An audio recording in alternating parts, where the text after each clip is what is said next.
grant you divine third eye vision. Behold my cosmic opulence. So this is what Bhagavan Krishna says to Arjuna during the revelation of the Hindu Purana Bhagavad Gita, when initiating Arjuna into the power of third eye, so Arjuna can behold Krishna's Vishwarupa Darshan, the vision of his cosmic form.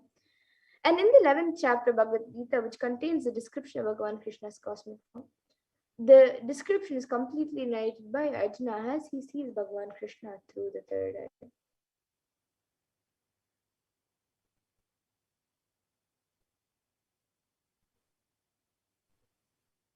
And the Atma Brahmana, the experience of Swamiji himself, inside and outside broke.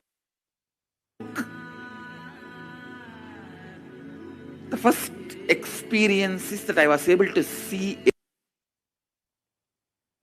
every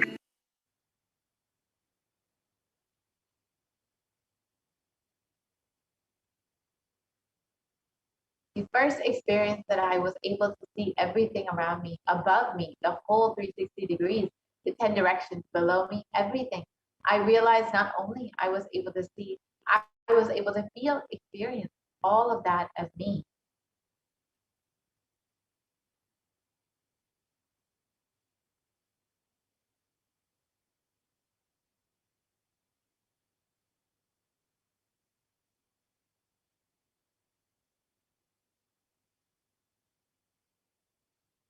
Next is the Pratiksha Pramana, the observation and experimentation of this great truth.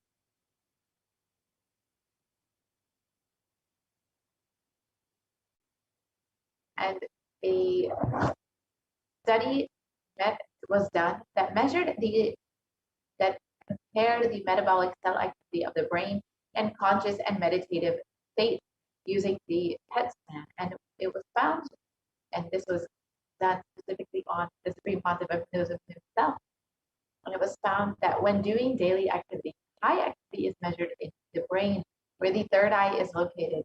And when in deep samadhi state, only the third eye region is active and almost 90% of the rest of the brain is at peace.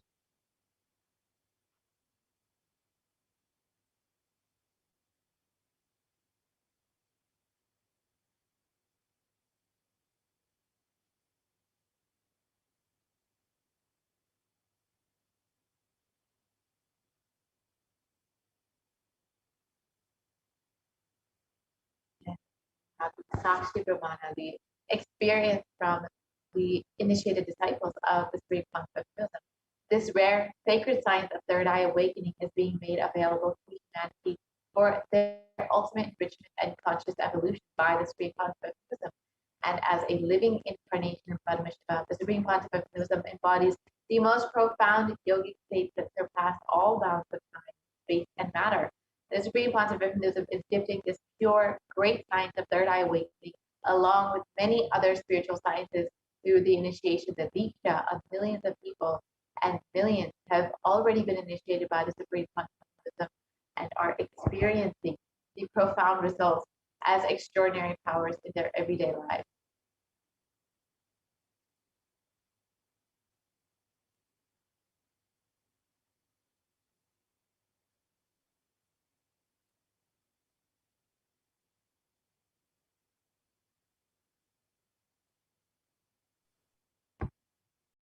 Yes, so now let us witness the live Sakshi Pramana, the live demonstration of the powers of third eye.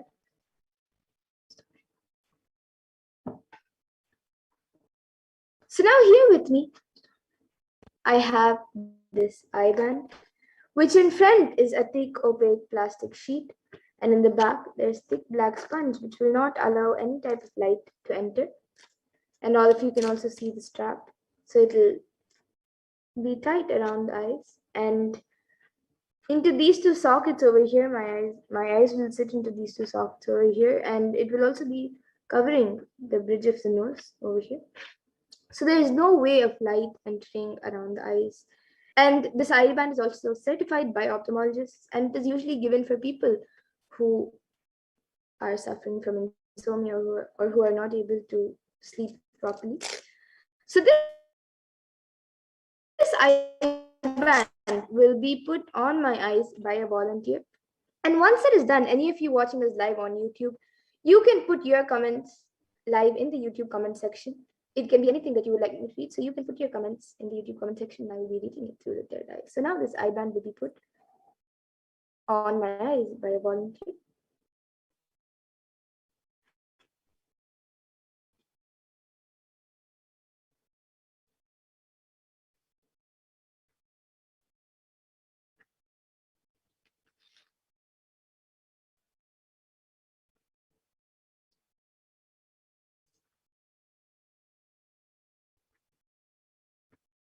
Yes, you can put a little up. It's on the and little tighter.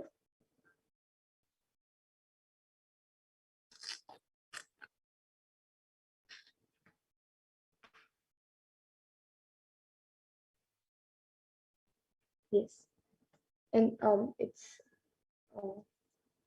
yeah. Okay, so now the eye band has been put. I will be turning to my right, left, up, and down. So now the eye band has been put and there is no gaps anywhere, all of you can see. And now the YouTube comment section will be projected in front of me and we'll also be projecting it for all of you. So any of you watching us live on YouTube, you can put your live comments in the YouTube comment section. It can be anything that you would like me to read, as sequence of emojis, numbers, letters, words, sentences. It can be anything.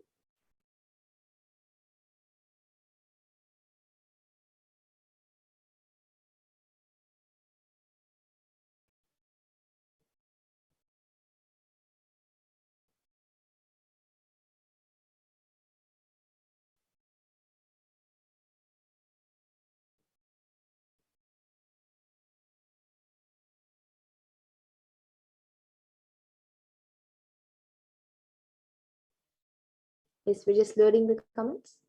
We apologize for the delay.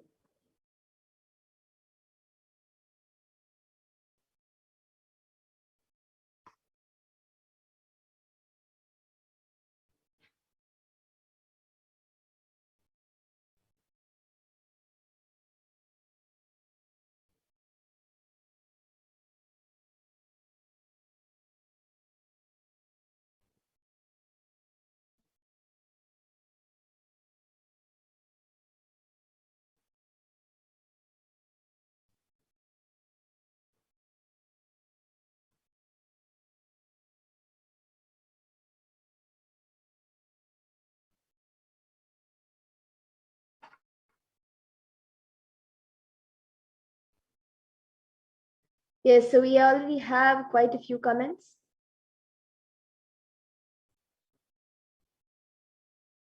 And we will be projecting it for all of you in a minute. And the last comment we have is actually a contribution to Kailasa by Ma Silan.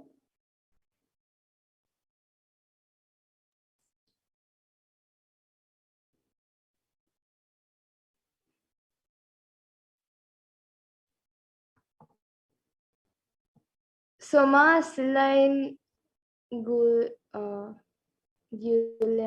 has CHFs.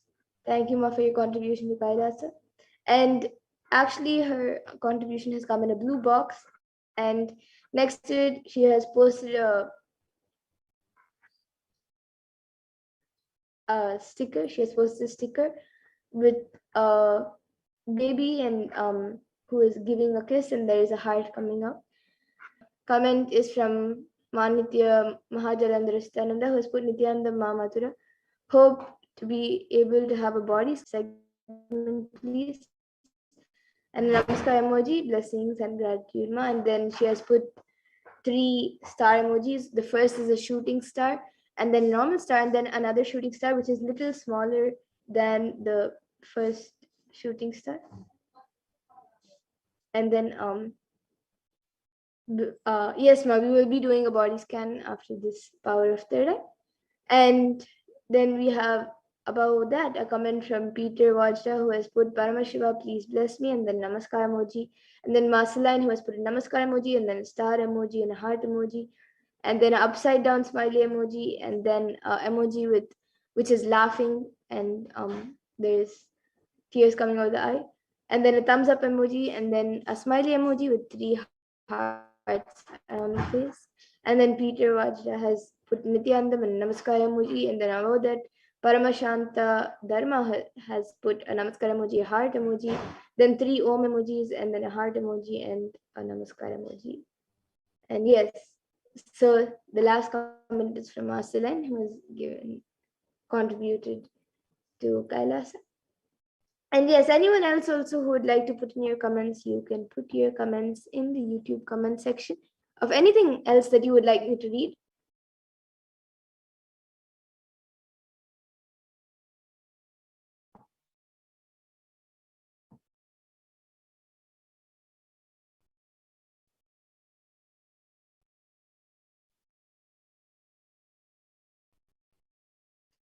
Okay.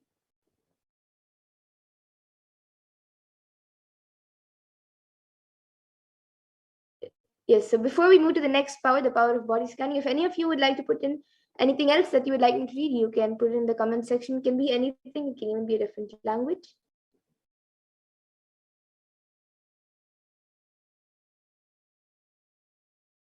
Yes, so now we have another comment from Marceline, who has put thank you and then a heart emoji.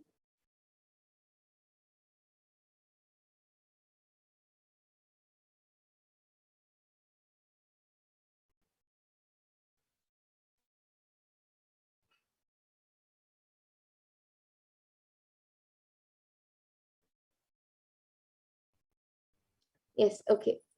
So now with that, we will be moving on to the next power of body scanning before the remove the eye band. And all of you can see as the eye band is being removed, there is nothing added or removed from the eye band. All of you can see as the eye band is being removed.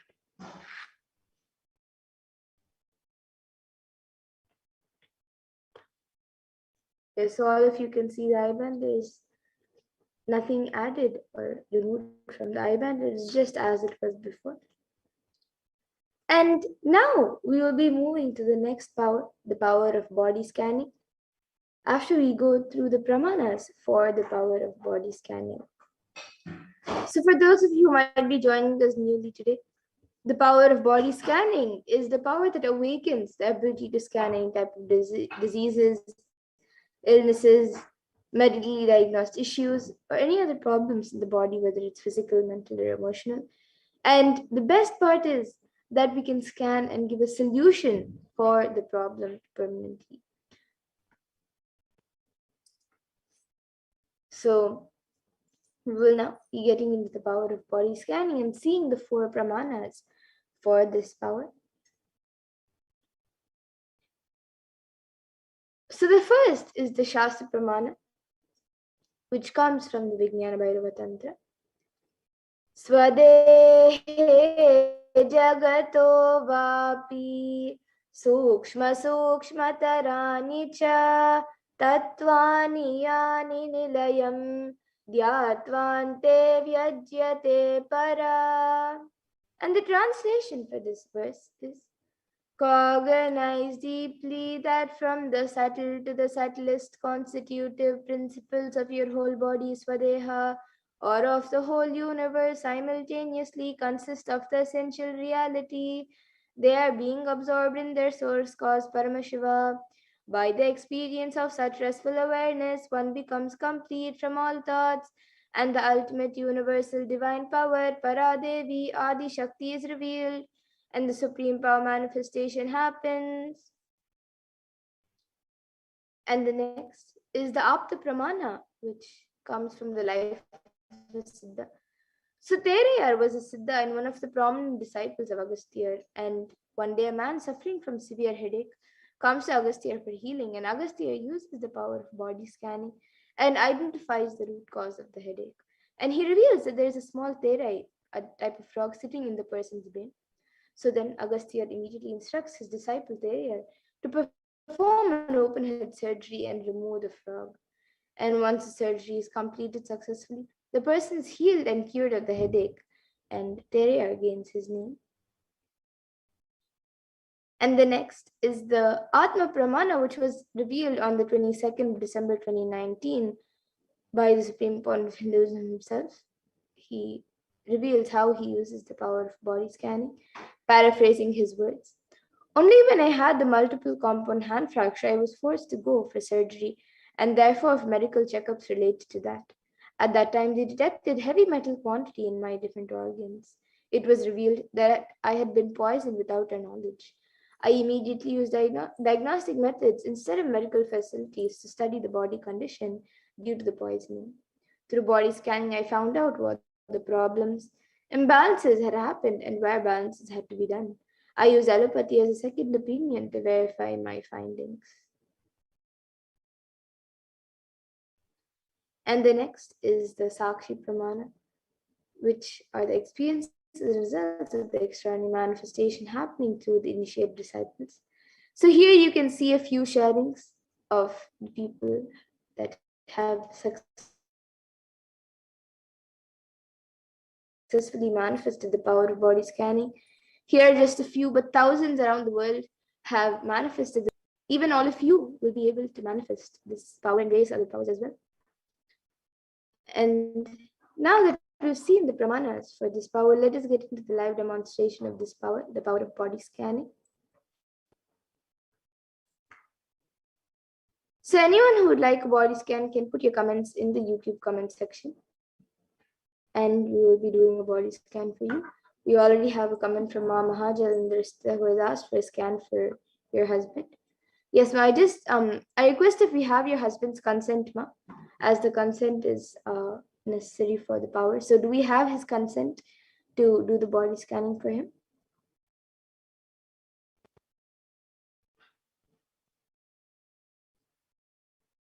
Yes, you have said my husband has pain on the lower gut, the colon area. Please more about it, and also remedy as directed by Paramashiva. Please, thank you, Ma. And yes, he has given permission. Yes, Ma. So now I'll be doing a scan for your husband, and then I also see some comments from JNN. Um, yes, I request if you can put your actual name, Ma. If you can put your actual name as your request for the body scanning. And Ma Salan has also asked for body scanning, and Pete Raya has also asked. Yes, after I scan for Ma, Mahajalindra says, husband, I will be doing for all of you. And Ma Jin, or I'm not sure if I'm pronouncing the name properly or if that's the name, JNN. If you can put your actual name, Ma, that'll be great. And yes, Ma Mahajalindra, now I will be scanning for your husband.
Yes, so Ma Mahajalandrista, what I was able to see for your husband, Ma, was that in the um, area where he's having pain in the lower gut, and even actually anywhere else in the body also. I was also able to see in the stomach and even in the back. I was able to see that there's like few white and white, yellowish white small particles, and it is also becoming patches that is around that area. There is only like really small patches, but it is mainly like particles that are around that area. So that is actually the cause of that is actually affecting the blood, and also it is affecting the muscles, and that is causing the pain. So that what I was able to see as the solution for this was that he has to start having haritaki, and he has to um, start doing panchakriya also, and he has to start having hot water every meal. After every meal, at least a cup of hot water, and then haritaki in the night, and uh, he should start doing the panchakriya, and that will help in healing his body. So this is what I was able to see, and um, JNN. Yes, ma, you should have the photo and the name for the scan as per the legal guidelines of Kailasa. And Marceline, now I will be doing a body scan for you.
Yes, so Marceline, what I was able to see for you was to get out of any confusion and any problem that you are going through right now, any confusion, any stress, any frustration, anything.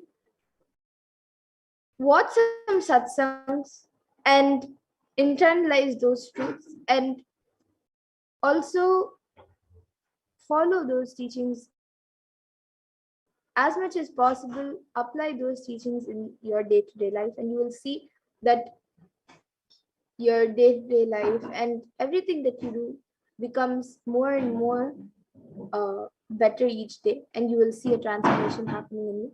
So this is what I was able to see for you, ma.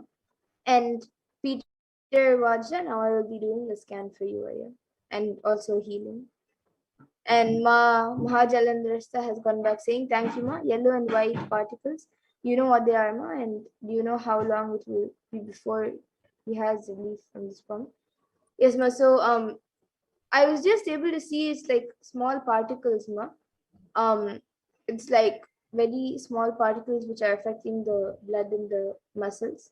He should start doing it should actually come out of the body. That's why Paramashiva showed to do the Panchakriya, take Haritaki, and also drink lots of hot water, and that will help in uh, it getting cleansed. And then he will start getting healed. And yes, Ma Jen, uh, yeah, I will be doing a scan for you after us finishing the scan for Peter Vajraya. So Peter Vajraya, now I will be doing the scan for you.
Yes, so Peter Vajraya, what I was able to see for you was that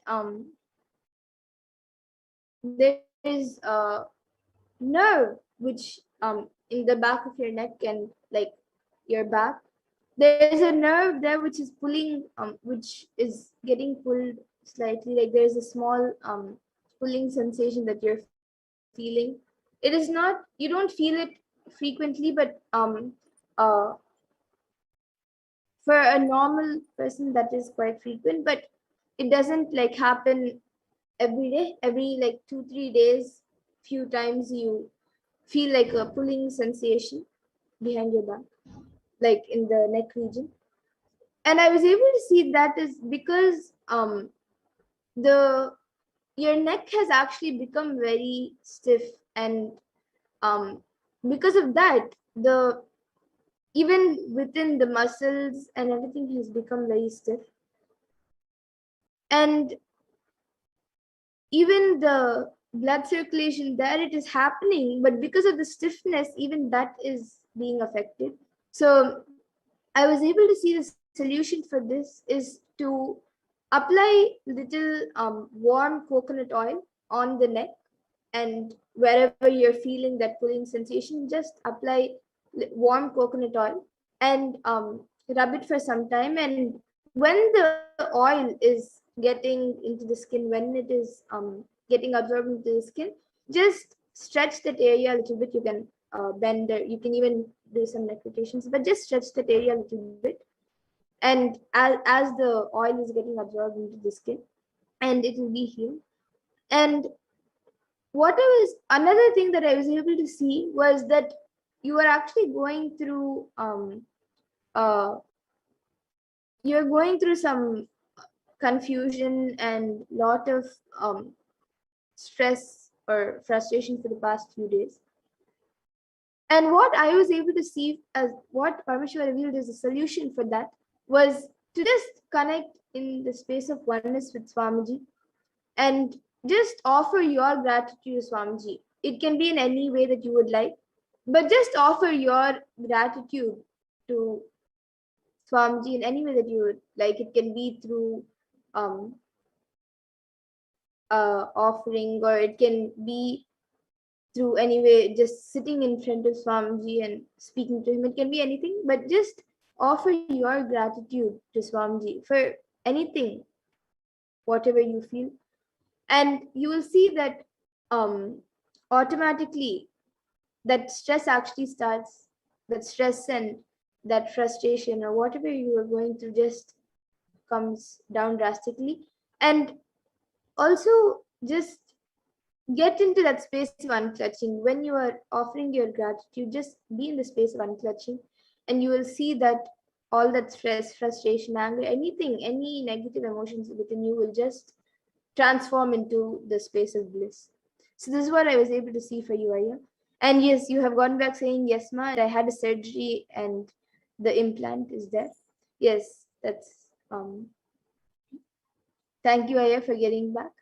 And you've also stressed, ma. Yes. Yes, thank you, Aya, for getting back. And you can do the solutions revealed by Paramashiva, and for sure you will start getting healed. And Ma Zhen Kwa, now I will be doing a scan for you. You have said I feel stuffy in my nose and throat area, and whenever I got a little bit cold, I feel uncomfortable and stuffy in my nose and throat area, like something stuck there. And you've also said since a child it's like that. Is there a root pattern that caused the stuffiness in my nose and throat area? Yes, now. And now I'll be scanning for you.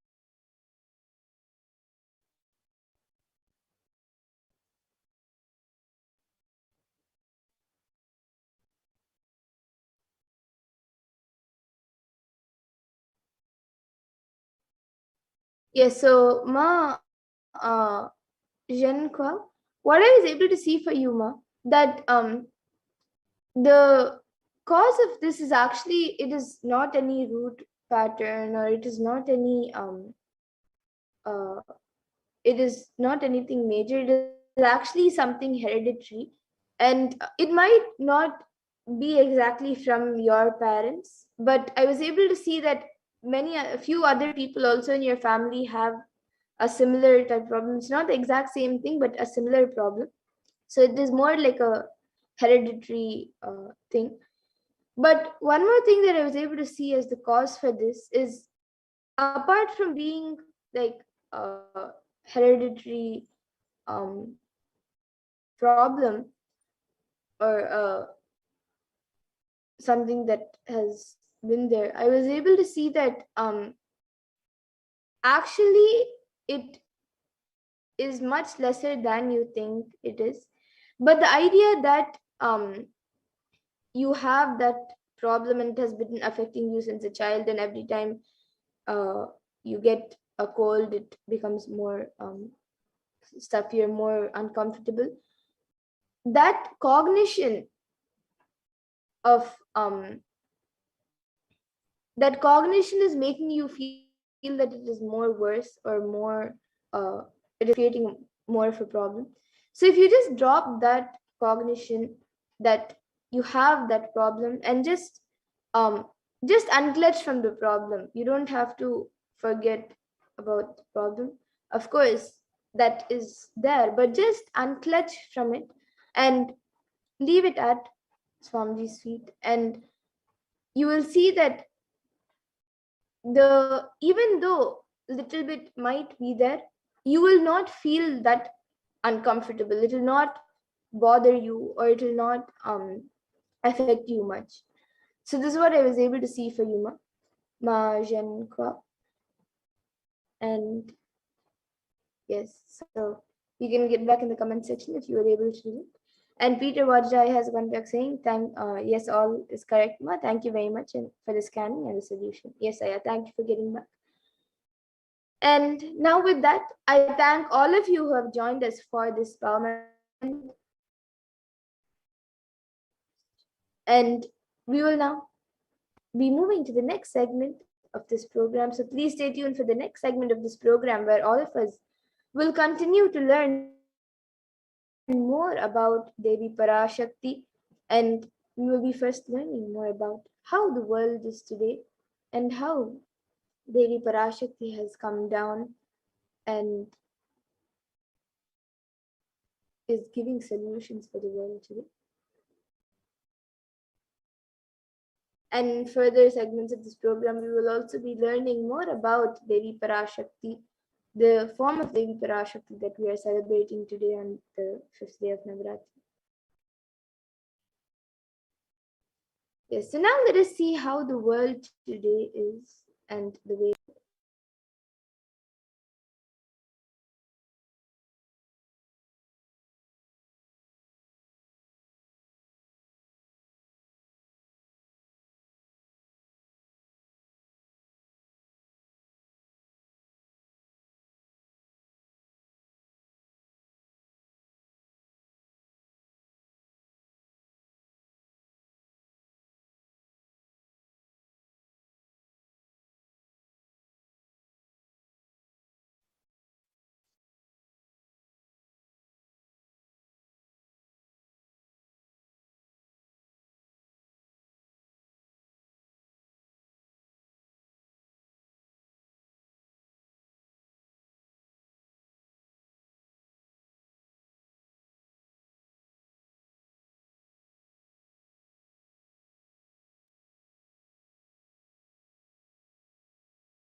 Yes. So let us now understand what we are all facing in the world today and what is the way forward for all of us.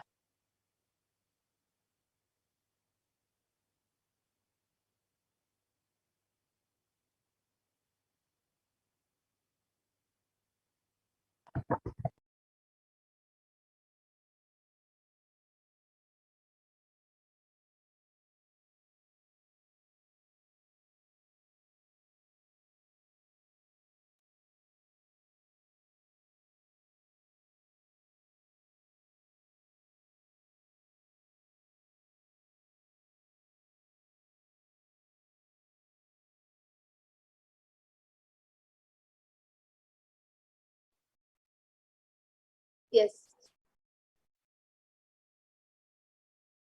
So all of us know that the world today is going through quite a lot of suffering, especially after the advent of COVID-19. So per day, additional 0.002% of population is getting infected by COVID-19.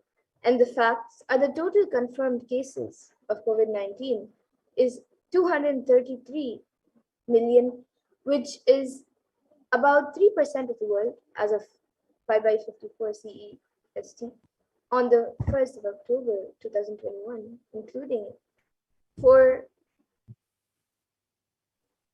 4 million confirmed deaths and almost 5 million confirmed deaths. And Healthline.com states that new COVID-19 cases have risen to more than 150,000 per day in the United States, and an average population increase per day is 174,000 per day. And so the rate of those getting infected is almost on average rate of population growth.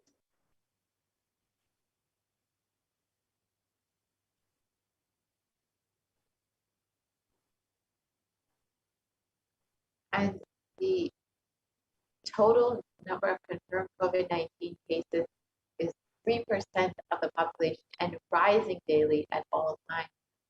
And unfortunately, the quarantine, the lockdown, the vaccination have not been effective in curbing this rate of infection.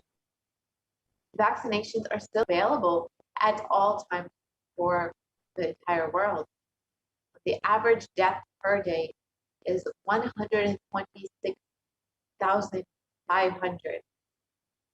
And this is 5.56% of the world. The average death per day, the average death per year will be growing up to 44 million people per year. And this is still growing every year, not just due to COVID-19, but all deaths combined. And if we say just for our understanding that the population per day and the death rate are moving at the same rate, we are looking at human civilization declining in the next 3 generations.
I think there is a technical glitch. And let us understand that unfortunately, the solutions that we have are not globally accessible for everyone. The sorry, go back to the previous slide, please.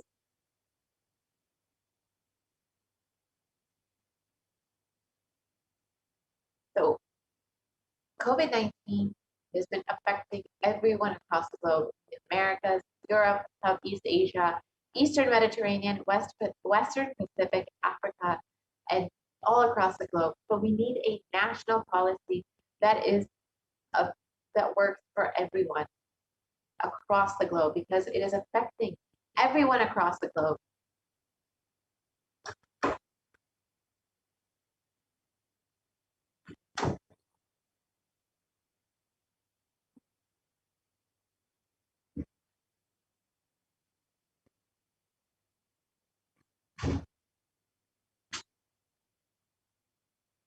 And it is not just that we are devastated by this COVID-19 pandemic, but we've been facing ongoing natural disasters and calamities across the globe.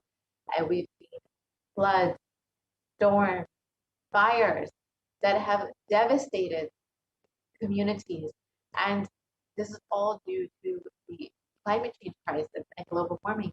And we, according to the United Nations, a new scientific report from the Intergovernmental Panel on Climate Change, the IPCC, warns that we are on a crash course towards catastrophe if global temperatures are allowed to continue rising, and the window to slow or even halt some of these worsening impacts is rapidly closing.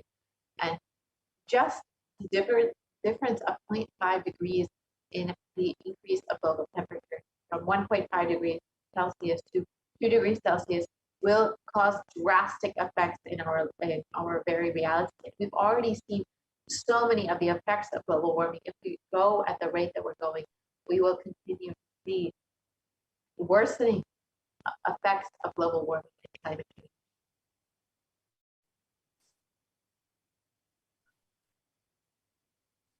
And during this time of the COVID pandemic, we have to take immediate precautionary methods and immediate precautions.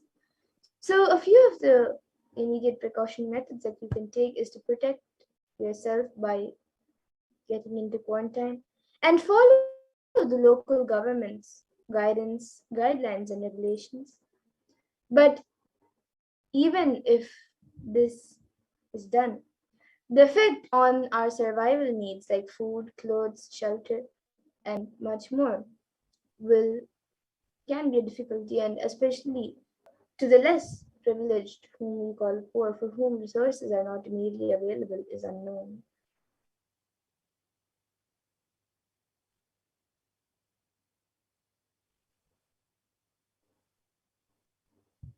And in the Brihadaranyaka Upanishad, fourth Adhyaya, fourth Brahmanam, and fifth mantra, it defines karma in a verse, and it says, Yatakari yatachari tata bhavati sadhukari sadhu bhavati papakari papi bhavati punya punyena karmana bhavati papa papena.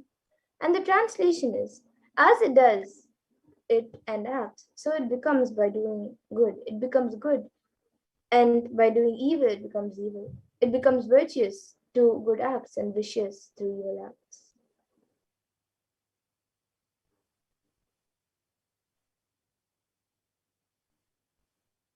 And our greed to make life comfortable, luxurious, has cost the planet Earth 80% of the wild mammals have become extinct.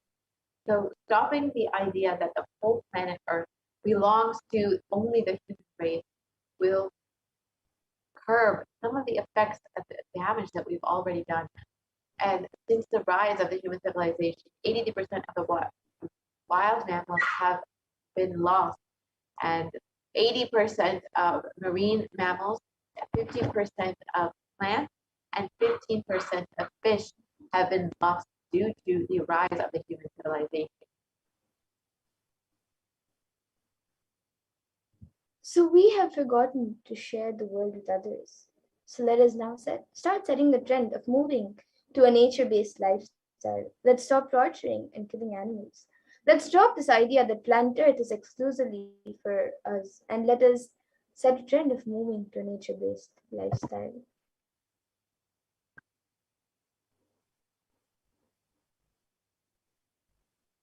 So let us stop the And karma. we've seen that the amount of fresh water that is used to produce just 1 kg of beef is around 15,000 liters. In comparison with some plant-based foods like lentils, which is less than 3,000 liters.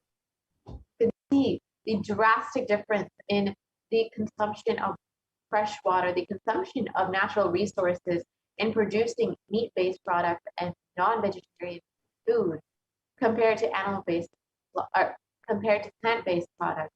And when you keep the livestock and kill animals, not only you disturb the environment, you disturb the ecosystem by releasing so much of pain and suffering.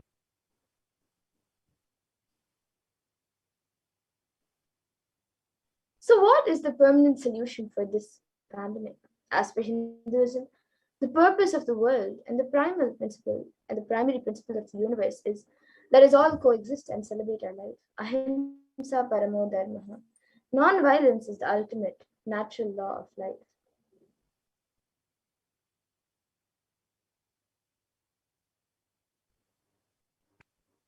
So what is the permanent solution for this pandemic? Let us stop all of this greed, these actions from anger, lust, greed, pride, jealousy, and delusion. It is the lifestyle that Hinduism promotes, the Hindu lifestyle that will bring a permanent solution. The lifestyle of apigraha, asteya, ahimsa, the lifestyle of non-stealing, living with minimal things, and non-violence will only provide a permanent solution for humanity's ongoing problems. So, every crisis that humanity faces, Hinduism has found solutions. Hinduism is a religion which has seen at least 5 complete wipeouts of the planet Earth. And the wiping out of the civilization, and we have the knowledge, and we have recorded and documented every time when the civilization is wiped out and how we have rebuilt it.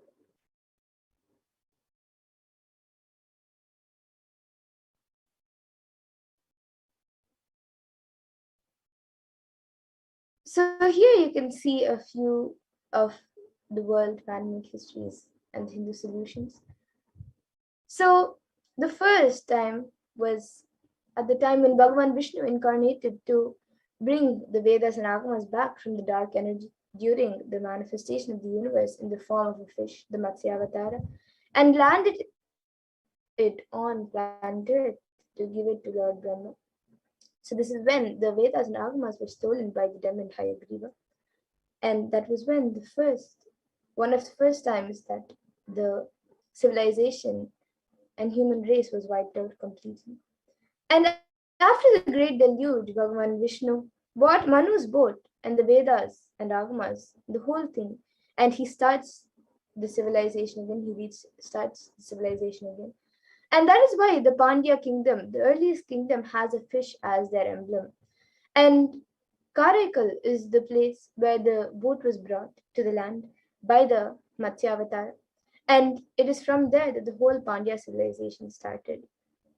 And during King Ravana's reign in Lanka, 7 crore people around the world was wiped out. And it is at the point in time when Bhagavan Sri Ramachandra Prabhu incarnated to save the 54 deshas from the evil reign of the king. And this is detailed in the Ramayana. And another time is when King Duryodhana almost led the world to a nuclear collapse, and Bhagavan Sri Krishna incarnated to end the apocalypse. And this is detailed in the epic poem Mahabharata. And the next time is when the fifth is when Bhagavan Mahadeva himself protected the city of Madurai, and he said, I will hold these people, protect them, even during the Pralaya, even when the whole world is destroyed during the great deluge. I'll hold these guys in the tip of my Trishula. And in the Upanishads, the Rishis celebrate the happening of the incarnations who come down to liberate humans, the people from and beings from crisis. And in the Taittiriya Upanishad, chapter 3, the Briguvali section bringing awakening, and they say, Ha ha ha ahamannam ahamannam ahamannam ahamannado ahamannado ahamannadaha.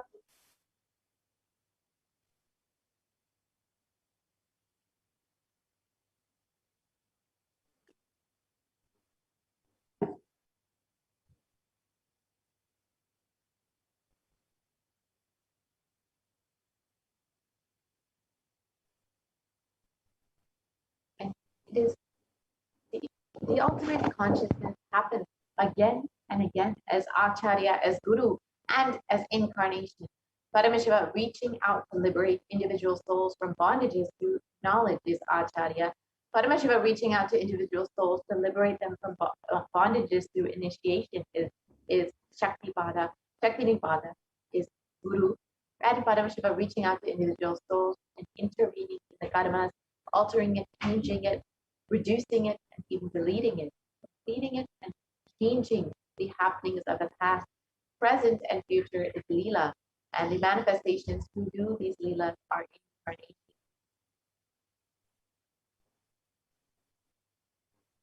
And in the Bhagavad Gita, Bhagavan Krishna also promises, Yada yada hi dharmasya glane bhavati bharata abhyutanam adharmasya tadatmanam shrijamyaham, which means when individual consciousness, the collective unconsciousness increases to establish the righteousness of eternal consciousness, the science of eternal bliss, dharma samstapanarthaya. I myself appear millennium after millennium, sambhavami yuge yuge. So now, with that, let us now in the next segment learn about the form of Devi that all of us are celebrating today.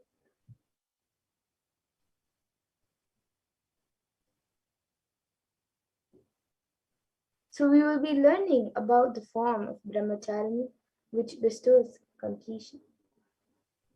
And we will be celebrating the form of Devi in the Shayanatara column.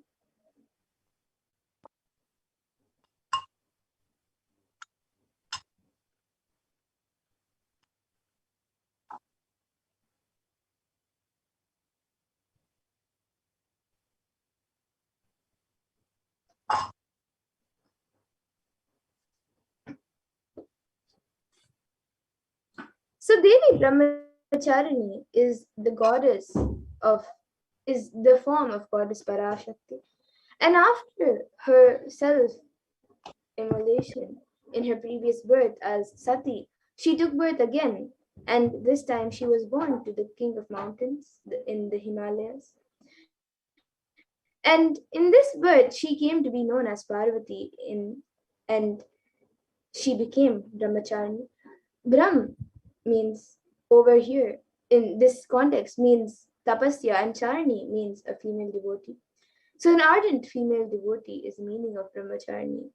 And one day Parvati was visited by Narada Muni, and Narada Muni told her that in this birth too you can get married to Lord Shiva, but for that you will need to do severe penance. At once Parvati decided that she was ready for any kind of penance.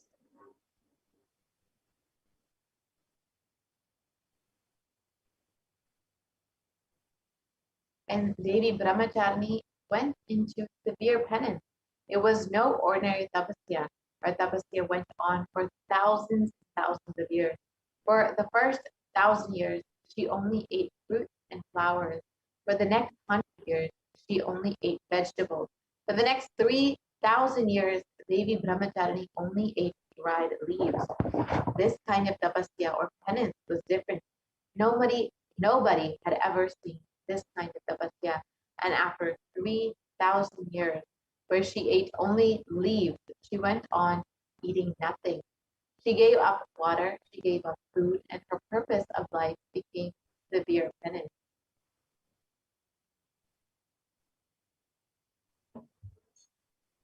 And after so many years of penance, Lord Brahma was pleased, and he visited her and blessed her, saying that due to her penance, Lord Shiva Two was pleased, and they had Lord Brahma's blessings, and then both of them could get married in this birth. Then Brahmacharya is who is the symbol of immense sacrifice.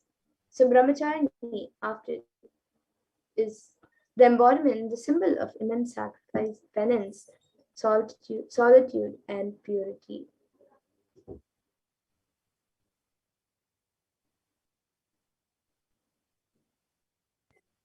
And in the there's a beautiful verse that speaks about Devi Brahmacharya, and it says, Dadanakar Padmabhyam Kshamalam Kamadalu Devi Prasidatu Mai Brahmacharini Yanuttama. And the meaning is, O goddess Brahmacharni, who holds rosary and kamandalu in her hands, please on me. And the benefit of chanting this mantra is, by chanting this mantra, it bestows upon one the beauty and kindness of the soul and the body.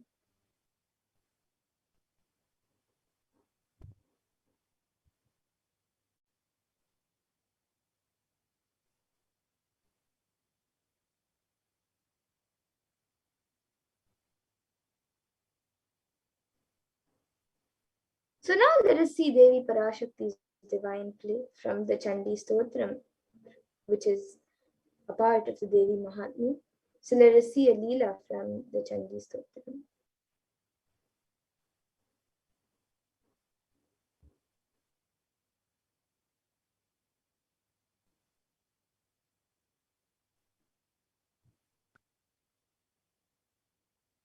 In the Devi Mahatmya, chapter 6, it details the demon king Shumba and Nishumba sending their chieftain Dhumralochna to fight Devi Parashakti. And Devi Parashakti's compassion on liberating us from delusion of intensity is explained through this chapter, this description. Devi said, "You are sent by the Lord of the Asuras, mighty yourself and accompanied by an army. If you thus take me by force, then what can I do to you?"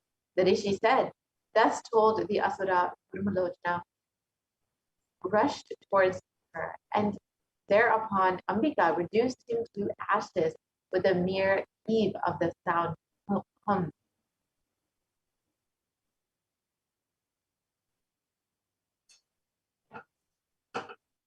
And in the 14th, 15th, and 16th verse, it continues saying, the Rishi continues to say, then the great army of Asuras became enraged and showered on Ambika's sharp arrows, javelins, and axes. Then the lion, the vehicle of Devi, shaking its mane in anger and making the most terrific roar, fell on the army of the Asuras. Some Asuras it slaughtered with a blow of its forepaw, others with its mouth, and other great Asuras by turning over with its hind legs.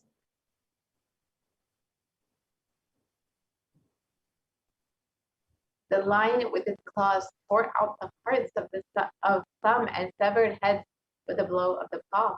And it severed arms and heads from others, and shaking its mane, drank the blood from the hearts of others.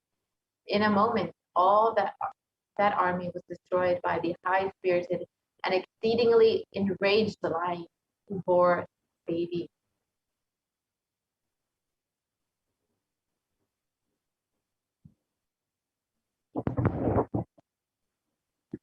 And the irony of this happening is that in the beginning, King Shumba and King Nishumba were messengers to woo her.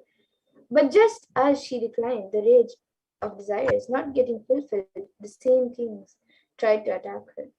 In our lives also, blinded by greed and desires, we fail to see we are hurting the ones we desire.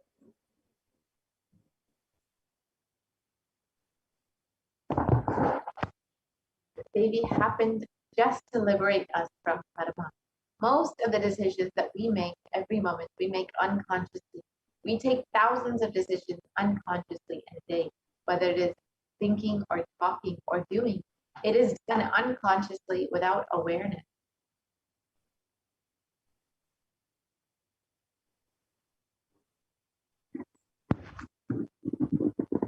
And that is the reason we are not able to connect the cause and the effect of many things that happen in our lives.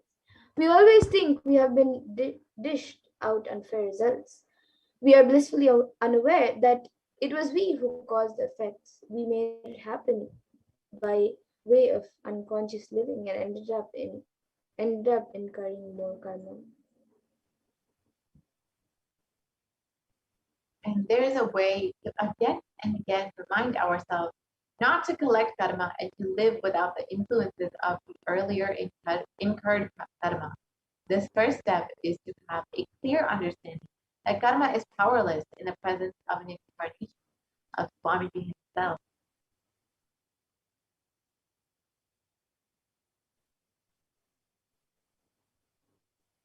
So now let us see how the supreme point of Hinduism, Bhagavan Sri Nithyananda Paramashivam, has come down as the Nijavatara of Devi.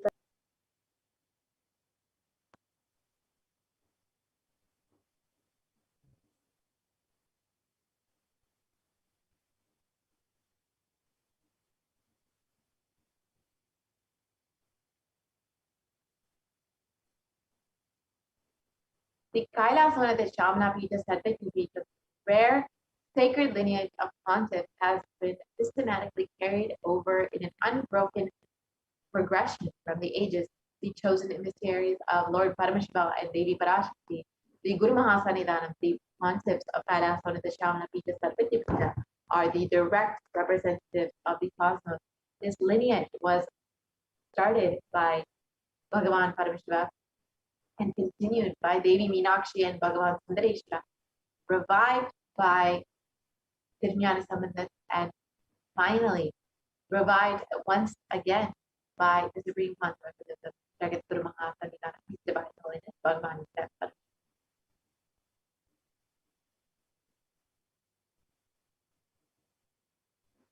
And on the 27th of April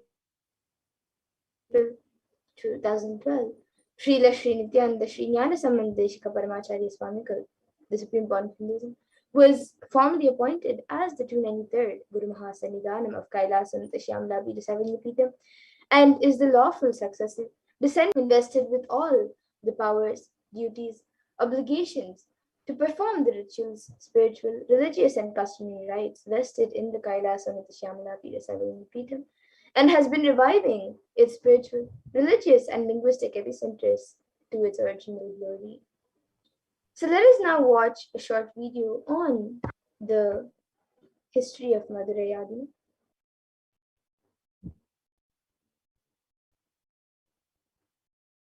Yes, we can go to the next slide.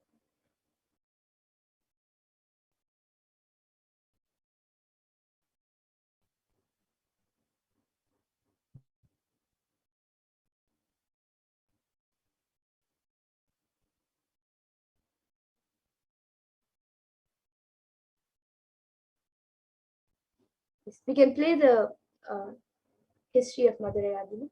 So let us now watch a video, a short clip on the history of the Madurai Adi.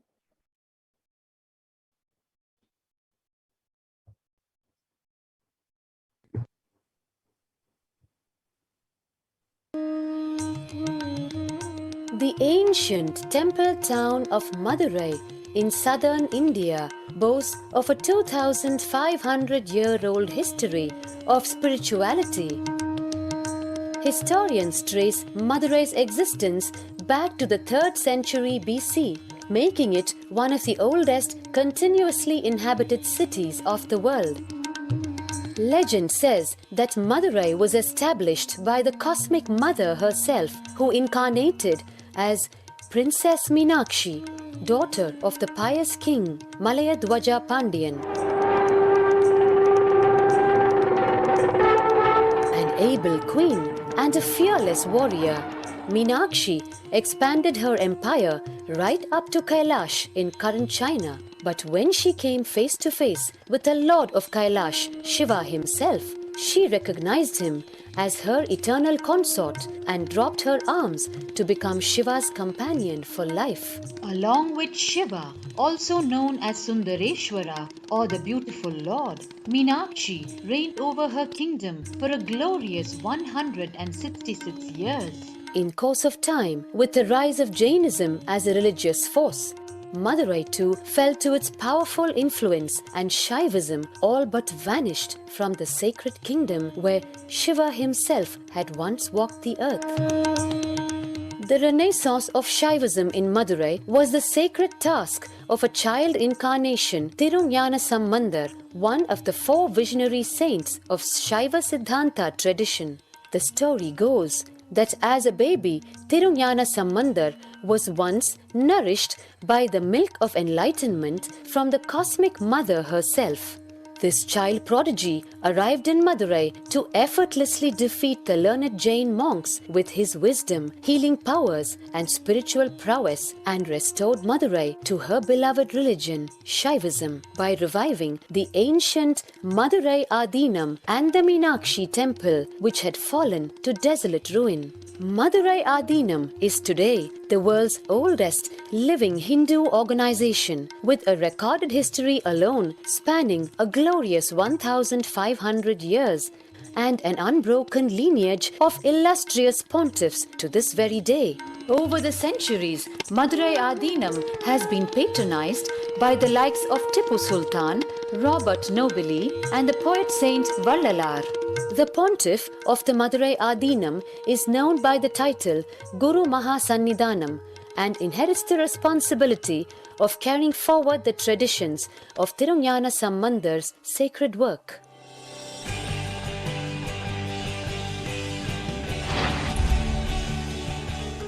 On 27th April 2012, a new era began in the history of Madurai Adinam. The 292nd Pontiff, Sri Shri Arunagirinatha Jnana Sambandha Desika Paramacharya Swamigal, guided by intuition and inducement by Lord Shiva, coronated a charismatic young saint as the 293rd Pontiff of the Madurai Adinam. An accomplished yogi, a pragmatic social visionary, and an adept in mystical sciences. His Holiness Paramahamsa Nithyananda is revered as a divine incarnation by millions worldwide. Within weeks of his ascent to the sacred throne, he brought about sweeping changes to the Adinam, including the renovation of the ancient monastery, Annadan, free food for thousands every day, yoga classes, scriptural study, spiritual healing, and meditation programs. The traditional Adinam now has a website, and thousands participate in the morning worship and spiritual talks via live streaming and two-way video conferencing. Vast properties belonging to the Adinam are being reclaimed from illegal encroachment. Its numerous temples are being restored to sanctity, and the neighboring villages are being adopted with basic amenities, education, and medical care being provided for all. His Holiness dreams of an authentic Vedic Renaissance for which India has already waited too long.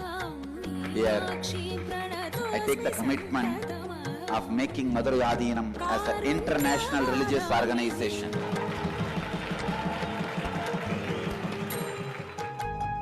We will fulfill all the responsibilities of Madurai Adinam, make Hindu tradition, Saiva tradition alive, revived, lived, celebrated all over the world. With a brand new pontiff at its helm, Madurai Adinam promises to be more than just another traditional monastery. As a whole generation turns to spirituality for answers, the changes at Madurai Adinam mirror the changing role of spiritual organizations today as power centers and guiding forces, forging the enlightened government of the new world.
Yes, now that we've seen the history of the Madurai Adinam, the Kailasa'S Shamana Pita Sarvapita, the kingdom started by Paramashivoham himself and carried out by the Devi Meenakshi and Bhagavan Sareshwara, and finally revived by the Supreme Concept of Hinduism once again. And the 292nd Guru Mahasanidhan of the Kailasa'S Shamana Pita describes the vision that he had of Bhagavan Paramashiva, expressing that Supreme Concept of Hinduism should be his successor. The 292nd pontiff of the Madurai, that Sri Arunagirinathar Jnana Sambandha Deshika Paramacharya Swamigal, is the predecessor to the Supreme Concept of Hinduism, and in the esteemed Guru-based tradition of the kingdom of the Kailasa'S Vadashanta Shamala Pita Sarvapita, the Madurai Adinam, 2012.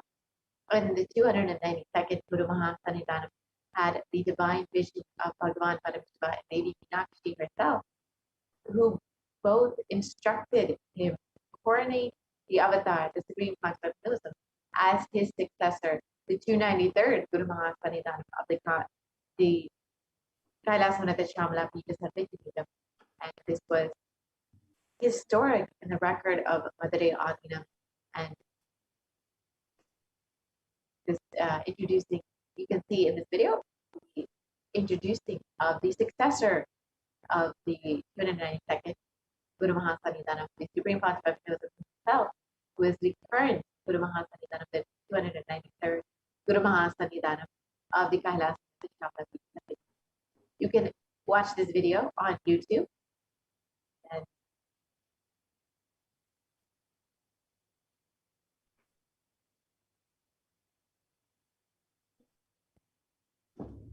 Yes, we can now go. So here you can all see how you can see the Supreme Pontiff of Hinduism being coronated as the 293rd Jagat Guru Mahasanidhanam of the Kailasa'S Shamala Pita Sarvapita.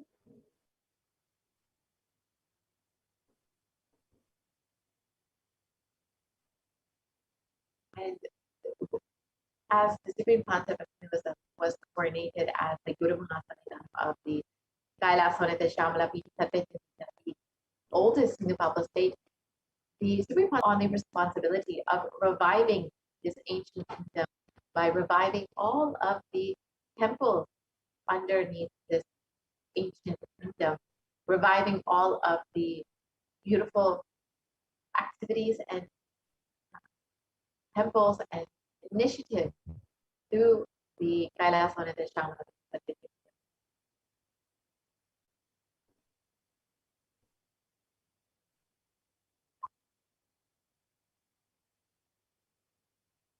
And here you can see the Supreme Pontiff of Hinduism declared as the successor of the Arunachala Sarvapita in the Guru Parampara of the Arunachala Sarvapita, of the Arunachala lineage at the age of 16 on the 24th of May 1994. So you can see the Guru Parampara starting from Yogi Raj Yogananda Puri, Isaki Swamigal, then Mataji Vivekananda Puri, and then finally the Supreme Pontiff of Hinduism as the next successor, the present head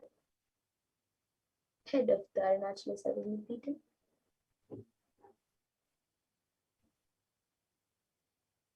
And the Supreme Concept of Hinduism founded the International Mission Nithyananda Sangha to revive Kailasa internationally at the mere age of 21 in 1999.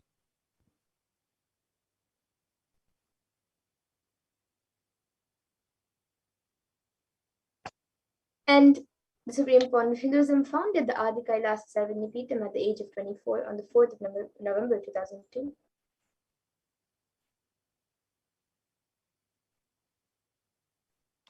The Supreme Concept of Hinduism at the age of 26 was declared as the successor of the Bhagyanagara Shivura Sarvajñapita. And you can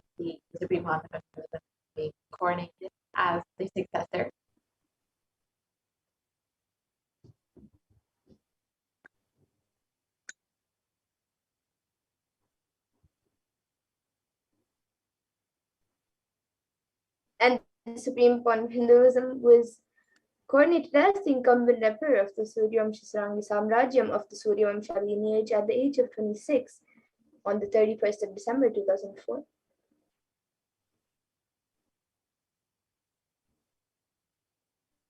The Supreme Concept of Hinduism is the reviver of the Adi Pallava Sarvajñapita and at the age of 29 in 2007.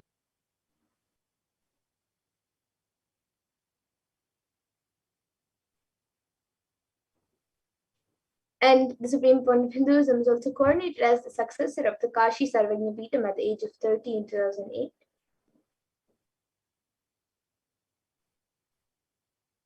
And at the age of 35, the Supreme Pontiff of Hinduism was Mahamandaléshvara, the Supreme Pontiff, the spiritual head of the Mahanirvana, the largest apex monastic order, and is the youngest Mahamandaleshwar at the age of 35 in 2013.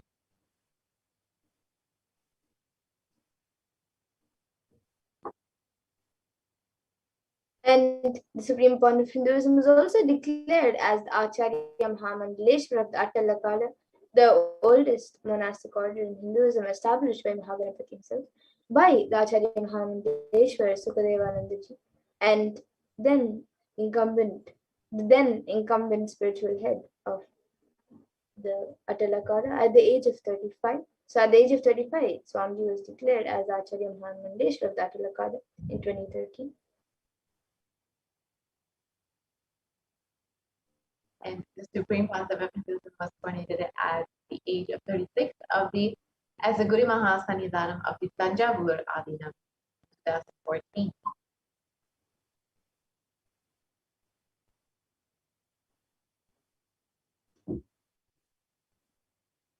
And the Supreme Pond of Hinduism was also coronated as the Guru Mahasannidhanam of Tiruvarur Adinam at the age of 36 in 2014.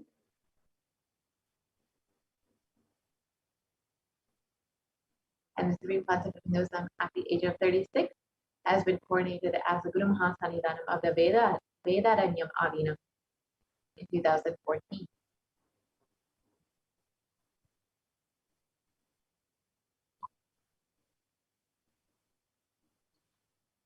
And the Supreme Pond of Hinduism was also coronated as the Guru Mahasannidhanam of the Dharmamukti Swarga Pramadinam at the age of 37 in 2015.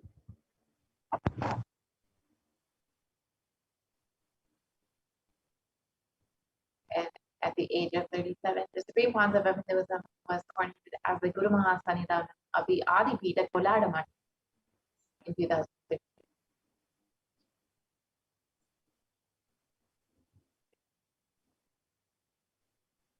And the Supreme Pontiff of Hinduism has been elected as the Supreme Pontiff of Hinduism by a congregation of over 1,000 Hindu leaders or pontiffs at the mere age of 36 in 2016. And here you can see the Supreme Pontiff of Hinduism being coronated as the Supreme Pontiff of Hinduism as the incarnation of Paramashivoham himself by various leaders and pontiffs of Hinduism.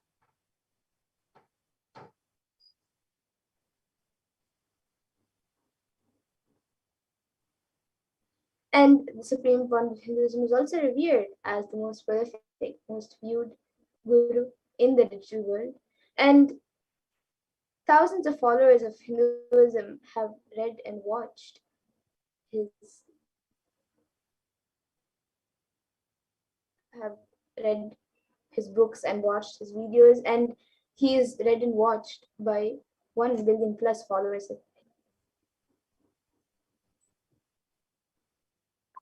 The world's greatest digital nation is Kailasa, with 1 billion views digitally.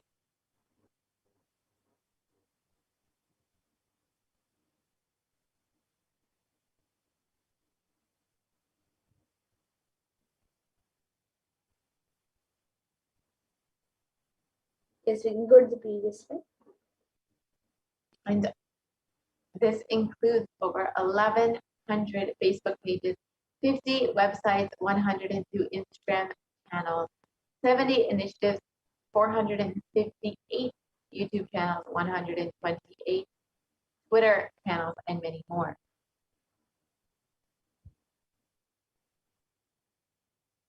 And over the last 27 years, the Supreme Pontiff of Hinduism has contributed relentless humanitarian services and initiatives to bring free vegetarian food bank, medical services, natural disaster relief, women empowerment initiatives, conflict resolution, and peace initiatives, sustainable Hindu practices through various international agencies and bodies to the world as part of the mission of Kailasa. The Pontiff of Hinduism has been working tirelessly to bring all of the benefits of Hinduism, the sciences of Hinduism, and sharing it with the world.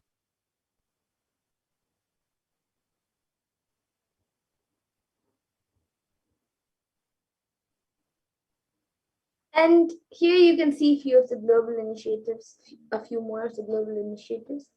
So the Supreme Pontiff of Hinduism has authored 300 books and 10,000 articles in 3 different languages, which are English, Tamil, and Sanskrit.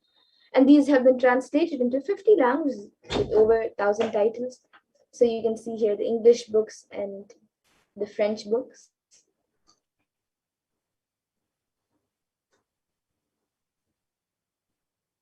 And the Supreme, here are some of more of the books that have been authored by the Supreme Pontiff of Hinduism and are translated and freely available to everyone online.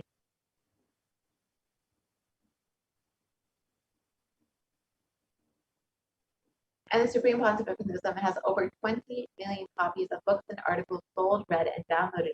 Here are just a few of the releases of the sacred books the Supreme Pontiff of Hinduism has published.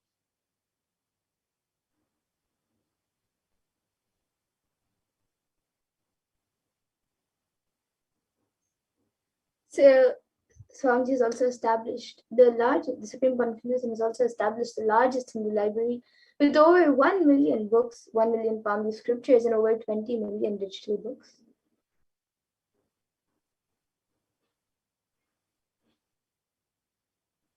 The Supreme Pontiff of Hinduism has delivered over 10,000 hours of discourses and has over 1 billion views on social media. All of these discourses are freely available on YouTube for everyone to access and enjoy.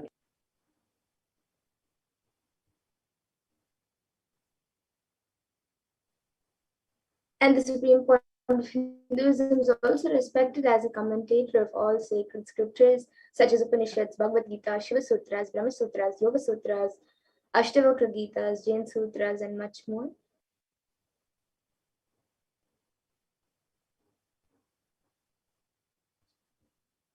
The Supreme Pontiff of Hinduism is honored as leader of Hinduism, the most awarded internationally recognized Hindu leader. The Supreme Pontiff of Hinduism has been recognized by various delegates, Senate, government officials, mayors, business people, and influencers from all over the world, influential people from all over the world who have recognized the tireless hard work and contributions of the Supreme Pontiff of Hinduism. Most recently, the California State Senate has recognized Kailasa and the hard work of the Supreme Pontiff of Hinduism as the sovereign of the sovereign state of Kailasa.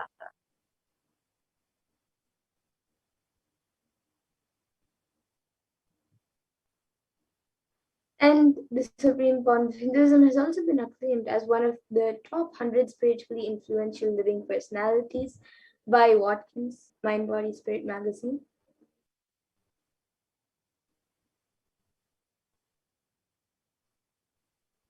And the Supreme Pontiff of Hinduism is the reviver of the sovereign order of Kailasa, led by the Supreme Pontiff of Hinduism and the Nithyananda order of monks, nuns, Hindu, and the Hindu diaspora worldwide, who are working for global peace and to give the superconscious breakthrough to humanity.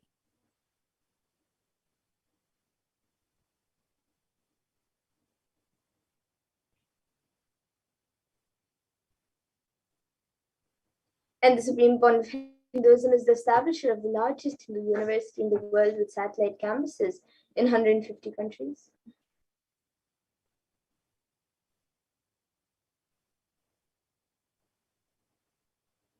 And the Supreme Concept of Hinduism is the establisher of 1,000 plus Kailasa enlightenment ecosystems worldwide.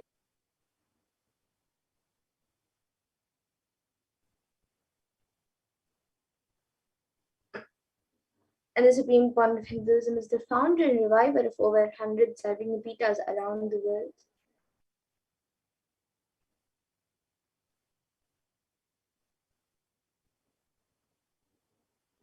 And the Supreme Concept of Hinduism, of course, has been recognized by various Hindu leaders all across India and the globe. And the late Mahant Narendra Giriji Maharaj, the president of the largest apex body of Hinduism, the Akhila Bharatiya Akara Parishad, the group of 13 Akaras and over 2 crore sadhus, in India, has welcomed the Supreme Concept of Hinduism, Jagadguru Mahaswaminanda Bhagavan Nithyananda Paramashivam, as one day Supreme Concept of Hinduism, Bhagavan Nithyananda Paramashivam Swamiji is going to be called as the Vishwa Guru, the Guru of the whole world, and he is going to be the spiritual guide for the whole world, and peace will spread in the whole world. People are not yet aware of the energy of Swamiji.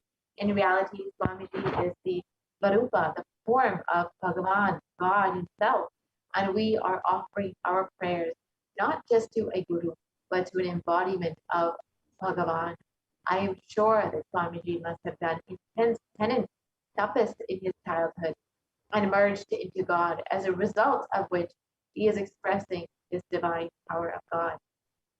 And this is what the late Mahant Narendra Giriji Maharaj has declared about the Supreme Concept of Hinduism, and has recognized as the Supreme Concept of Hinduism as the incarnation of Paramashivoham himself.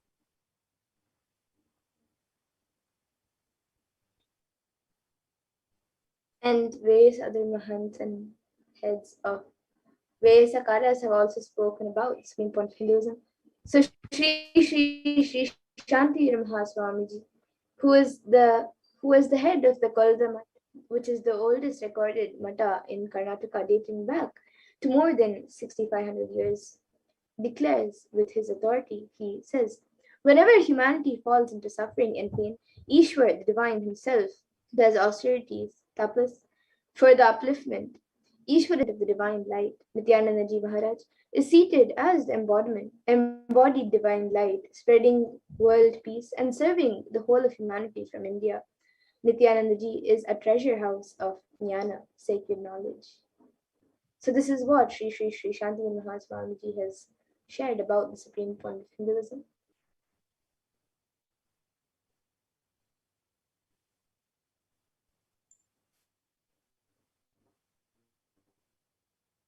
So now,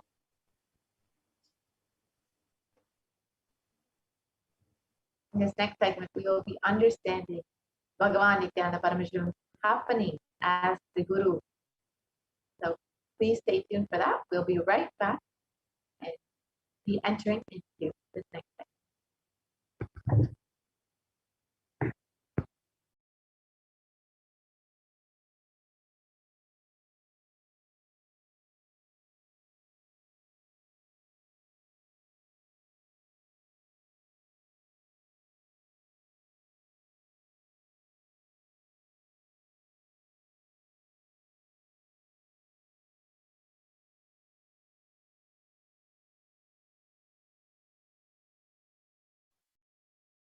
Yes. So now that we have Bhagavan Nithyananda Paramashivam happening as Guru.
So now let's understand Bhagavan Nithyananda Paramashivam happening as Guru. So there is a beautiful saying in Tantra, actually, when you are healthy, you take your body for granted. So generally you take your body for granted. When you are healthy, you don't even remember you have a body. And the Upanishad says, when you forget your boundary, that is what is health. There is a Thayer saying that when the shoe fits, leg is forgotten. When the bell fits, belly is forgotten. When the chain fits, the neck is forgotten. So when the body fits, you forgot the body. You forgot the boundary. So you remember your body, you remember your mind only when you have some disturbance. We don't remember of our body or mind when we don't have any sickness. But no sickness is only one part of health. No sickness is not a total health. No sickness is just one part of our health. Clinically, all right, is only one part of health. There is something more to the health than clinically all right. Health does not mean only no diseaselessness. No diseaselessness is only the negative aspect of health. The positive well being means there is a real health.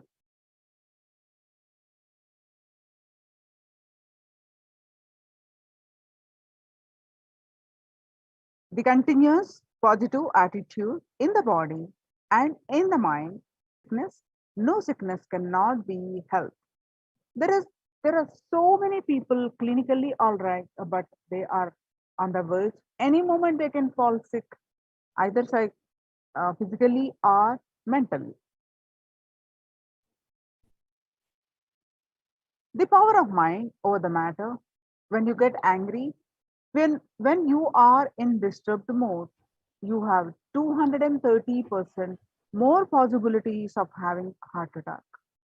And of course, more than 80% of our diseases are from mind.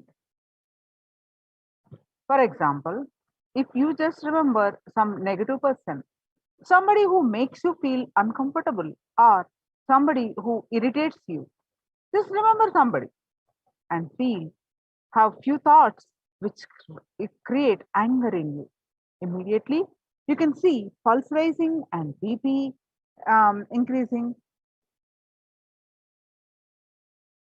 So, when few thoughts can play such a major role on you, continuously what you think is what we call mind. How much it will be playing on your life, the mind, the thought, it plays a major role on your body and of course on your health.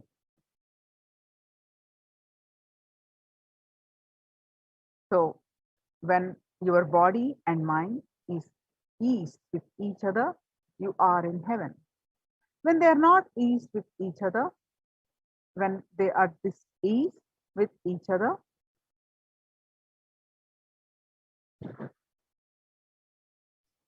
And the experience of consciousness is the ultimate cure and the ultimate technique to prevent not only the diseases, not only the illness, but the very cycle of birth and death. Of course, the very cycle of birth and death itself is a basic disease. The very cycle of birth and death that happens because you forget you're the energy, you forget you're the consciousness. The cycle of birth and death is the first disease.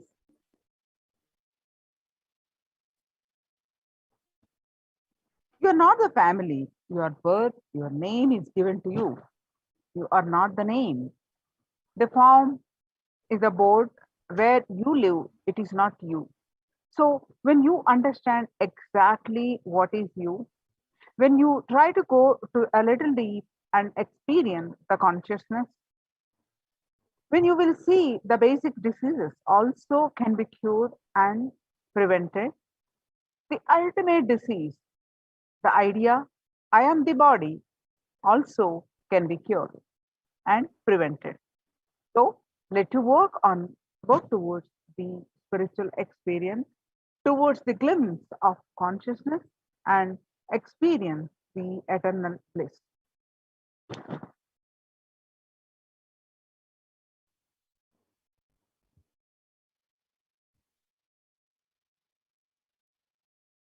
So let us do a small internalization exercise. Pen down all the names to internalize who are you. So pen down all the names you associate yourself with, what you call you, what others call you, how you'd rather be called anything. For example, Manu, Chotu, Sarita, David, any nicknames. And pen down the words, the adjectives you use to describe you. For example, smarty pants, cool. And pen down the words or relationships used to describe you. For example, sister, sister disciple, colleague, mother, wife, daughter, sister in law. And pen down your titles, career related affiliations. For example, director, professor, educator, scientist, committee, member, chair, advisor, doctor. Pen down any honors or memories you use to describe you. For example, youngest professor, tennis player, Lilliput, etc. So pen down all of these names, adjectives, relationships, identities, various identities and words that you associate with yourself. Pen down all of these. Let us take a couple of minutes.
Yes, so now if you pen down all of these identities, now we'll move to the next step.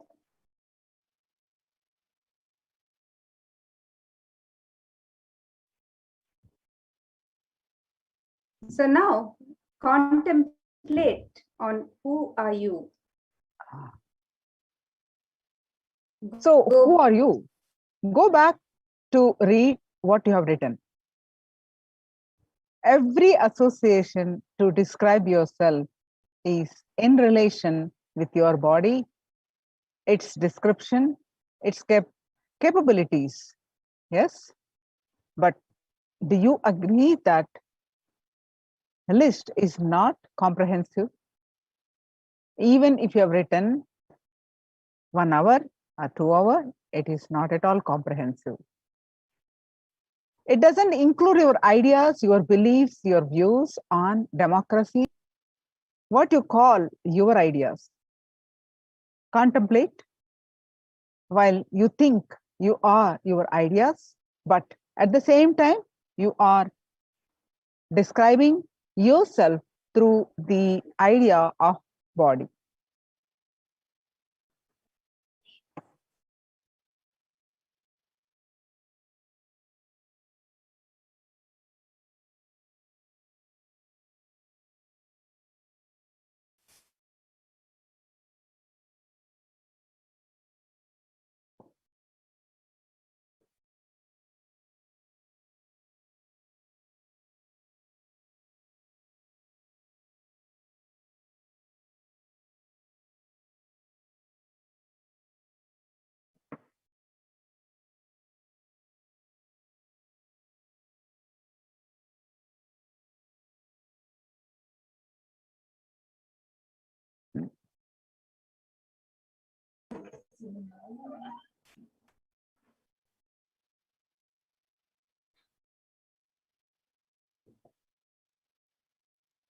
So now let us introspect.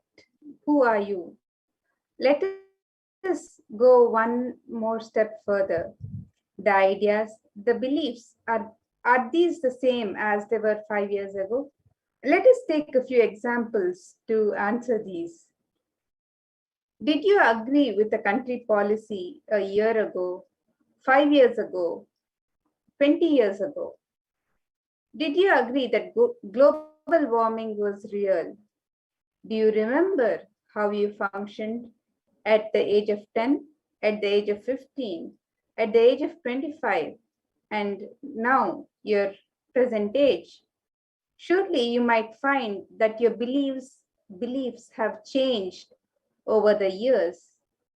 And just look, had you grown up in a different country, in a different circumstances, your beliefs, your food taste, lifestyle might have been completely different.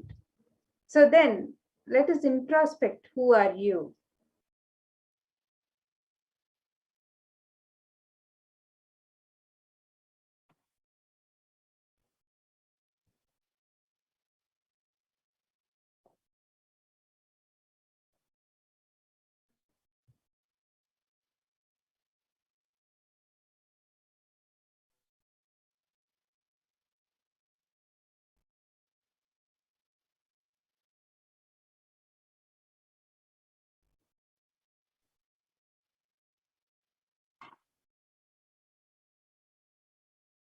So now let us do meditation, preventive and curative.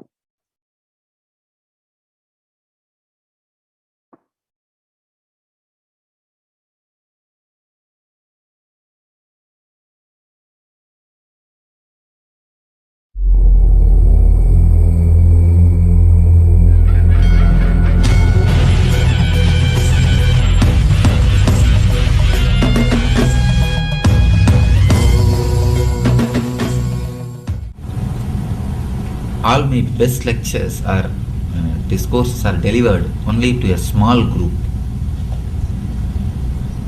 She was telling me, she was just introducing me. She was telling, let us feel the presence and words of the Master. You can feel anything great only when the group is small. Only when the group is small, every society, every religion every country, they put all their effort, all their money, all their energy in curative measures. So many hospitals, so many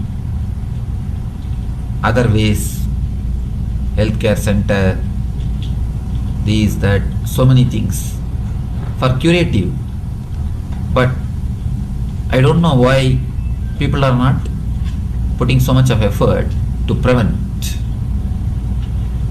There is a beautiful saying in Tantra. Actually, when you are healthy, you take your body for granted. You take your body for granted.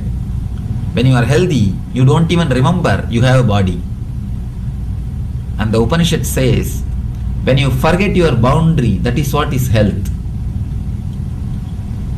There's a Taoist saying, when the shoe fits, leg is forgotten. When the belt fits, belly is forgotten. When the chain fits, neck is forgotten. So when the body fits, you forget the body. You forget the boundary. That is the reason we never take any steps to prevent. You remember your body, you remember your mind, only some disturbance. We don't remember our body, our mind, when we don't have any sickness. But no sickness is only one part of health. No sickness is not a totality of health. No sickness is just one part of health. Clinically all right is only one part of health. There is something more to the health than clinically all right. The positive well-being, feeling of positive well-being is what I call health. Health does not mean only the no diseaseness. No diseaseness is only the negative aspect of health. The positive well-being means that is the real health. I can say being healthy means feeling a well-being, a continuous positive attitude in the body and in the mind. It is not just no sickness. No sickness cannot be health. There are so many people clinically all right, but they are in the verge. Any moment they can fall sick, either physically or mentally. Meditation does a wonderful job in curative field and as well as the preventive field, to cure and to prevent. In both field, meditation does miracles. One of our devotee and is a doctor.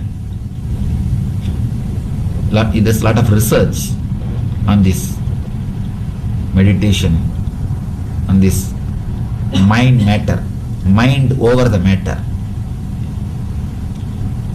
on this body, mind, spirit. In his research report, he says the power of mind over the matter, when you get angry, when you are in disturbed mood, you have 230% more possibility of getting heart attack. 230%. And some of his researches are amazing. I think shocking, not even amazing, it is shocking how much the mind plays over the body. Dale Carnegie says, whether Jesus saves or not, we don't know, but prayer saves. The very attitude or very prayer that saves.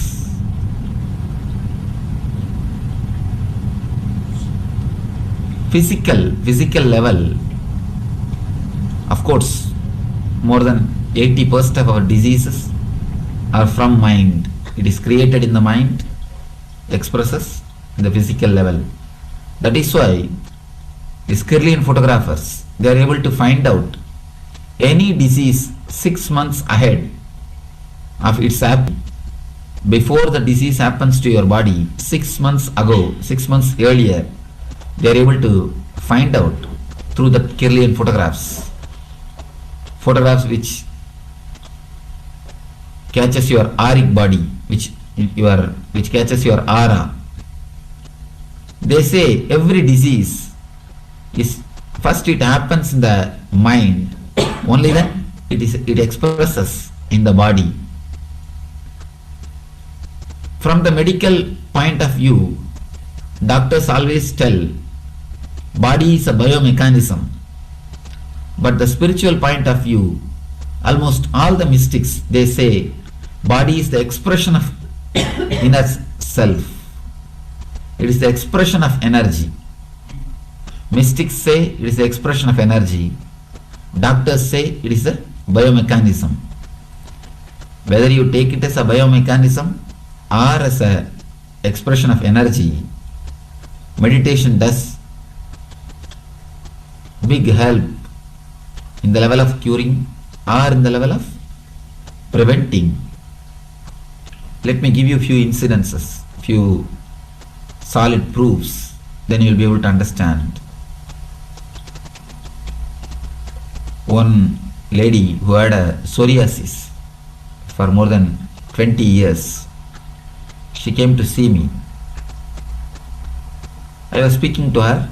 She said that she has tried all the possible things to cure that psoriasis, but nothing worked. She was asking, what is the reason, what is happening? When I was speaking to her, I was able to understand she has too much of self-condemnation. She condemns herself. She feels she is not beautiful. In some way she has got some low self-esteem and self-condemnation. I told her, stand in front of mirror every day and just 15 minutes shout and scream on yourself. Bring out all the negativity or the anger you have upon yourself. Feel as if you are going to burst. Feel as if you are going to jump out of your skin. Shout at yourself, scream. Shout the language which you don't understand. It's actually a technique from Sufism. Sufi mystics use this technique. I told her, shout at yourself. She told me, what is this, Swamiji? What are you telling? Already I am in a depressed mood, but you are telling me to shout at myself. I said, try, just try. I told her to practice for 21 days, but you will be surprised. It is very clearly recorded. Even medically, we have recorded it. 15th day, she has become totally alright. The psoriasis, which was there for 20 years, got healed in 15 days. And it never came back. It never came again.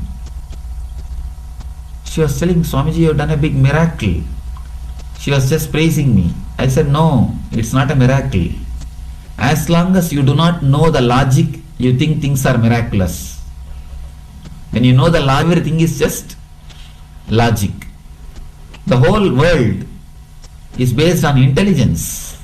That's why the Upanishad says, Prajnanam Brahma, means intelligence is existence. The whole existence is intelligence.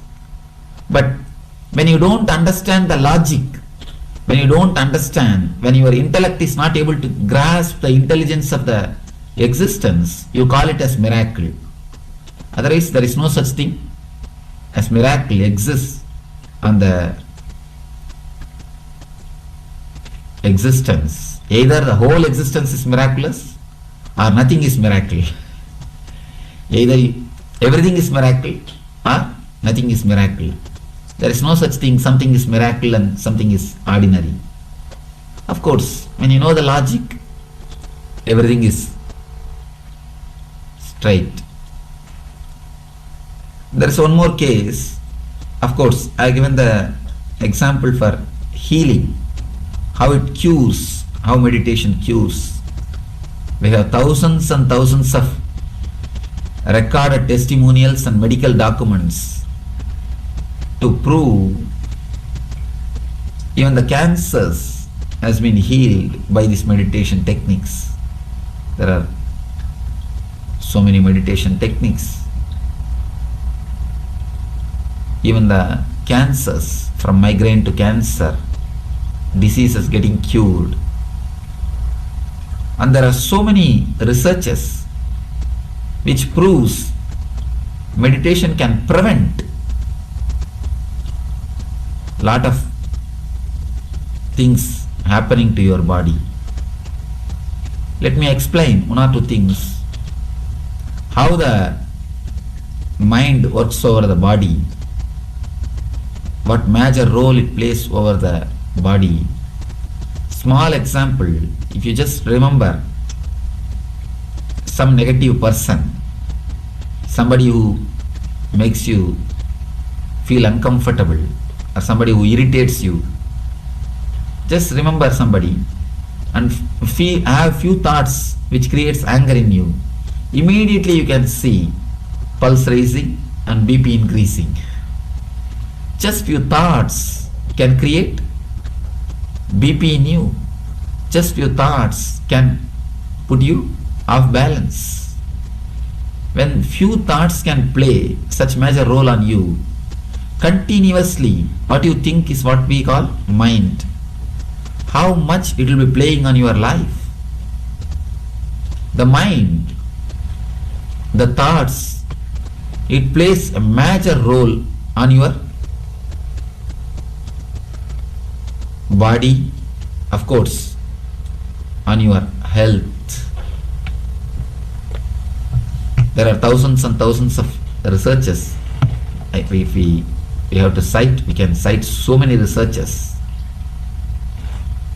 to prove how the mind works on the body. A simple thing you can try by yourself. Hold a pendulum and put your left hand under the pendulum. If your hands are free, the pendulum will run clockwise. If you just tense your hand, you will see the pendulum will go anti-clockwise. You may think it's a psychological effect. You hold the pendulum and close your eyes, let somebody else put their hand. If their hands are relaxed, you will see the pendulum will show clockwise. If their hands are tensed, you can do it by yourself and see. The pendulum will show anti-clockwise. Thoughts play a major role on the matter.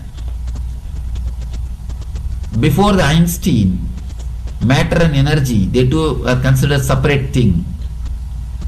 But once Einstein has declared that whatever exists is energy, the gap between the thought and the energy, so the gap between the mind and the body has disappeared. According to me, we don't even have two things called body and mind. We have only one thing, body-mind. One end of this couch is body, the other end is mind. That's all. One end is body, the other end is mind. Expressed mind is body, an experienced body is mind. Body which is experience is mind. Mind which is expression is body. Two things, body and mind separately. Body and mind are one and the same. Two ends of, when it is inside it is mind, when it is outside it is body. Especially the psychosomatic diseases, meditation can do miracles in preventing the psychosomatic diseases. The countries where the spiritual practices or meditation techniques are prevalent, in those countries you can see practically the depression medicines or psychiatric medicines are not at all used. In India, if you consider sleeping pill as a psychiatric tablet, Even that is taken only less than 1% of population. Less than 1% of population takes any psychiatric medicines. And you will be surprised to see every village will have a small, what to say, you cannot even call it as a shrine, just under a tree, under a neem tree, under a banyan tree, under a some old trees, they will have a small stone which is considered as God and worship. Even those small stones healing hundreds of people.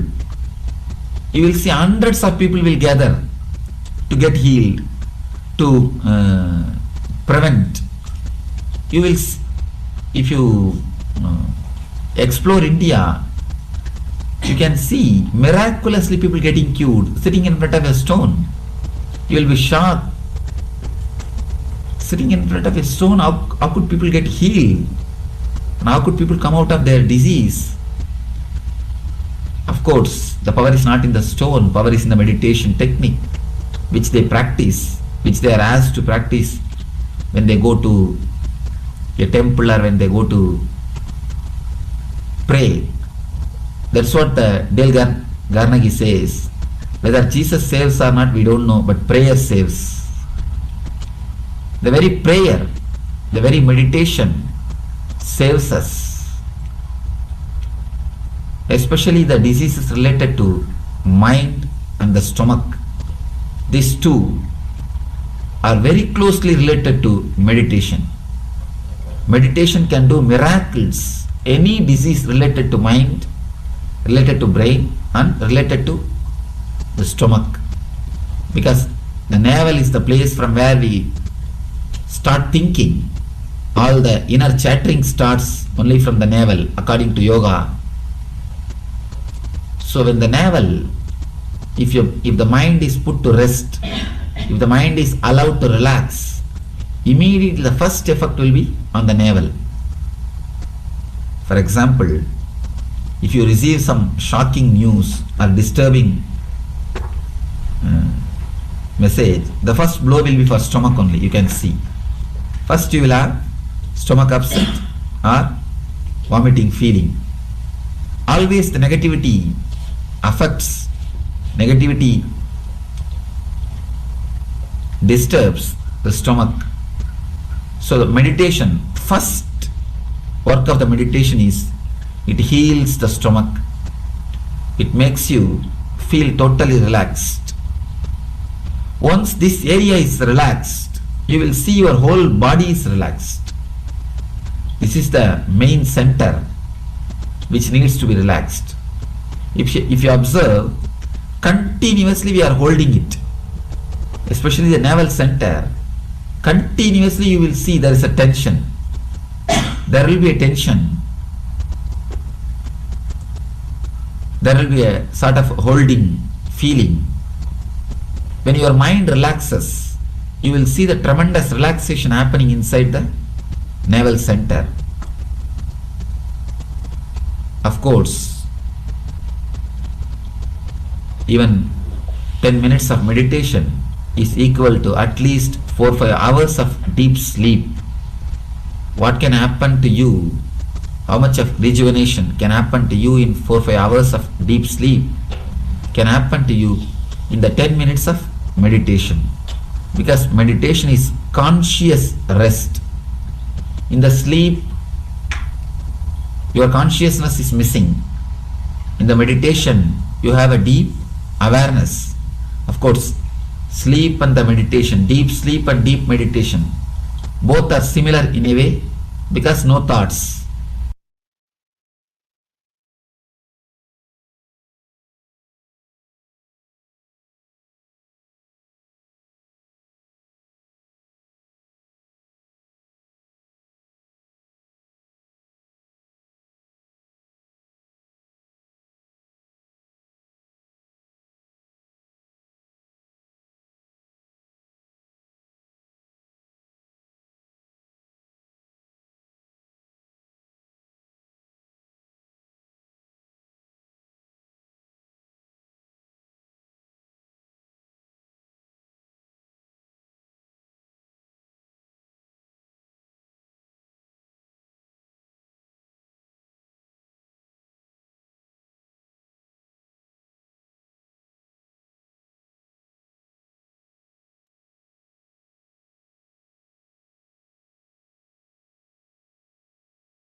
sleep and the meditation, deep sleep and deep meditation, both are similar in a way because no thoughts. They are dissimilar because in meditation you have consciousness. Finally, I want to tell one word. How much you hear about all these things, unless you experience a glimpse of consciousness, actually we do not know what is health. Only when you experience a glimpse of consciousness, you understand how beautiful to live inside the body, how blissful to live inside the body. Because just living inside the body itself is a beautiful thing. Body is such a wonderful mechanism. Body is such a big gift. And your mind, of course, the best mechanism. If at all scientists are successful to create something equal to the mind, something like some computer equal to the mind, I do not space it may need. In such a small space, so much is happening, so silently. People come and tell me, Swamiji, my mind is creating too much of noise. I am not able to be silent. I have so much of inner chattering. Please give me little peace. I tell them, the amount of work which your mind does, you do not know the amount of silence which it maintains. So much of work with so much of silence, you cannot imagine. If you do only 1/10 of the work which your mind does, you will create 10 times more noise. Such a big mechanism, this body and the mind.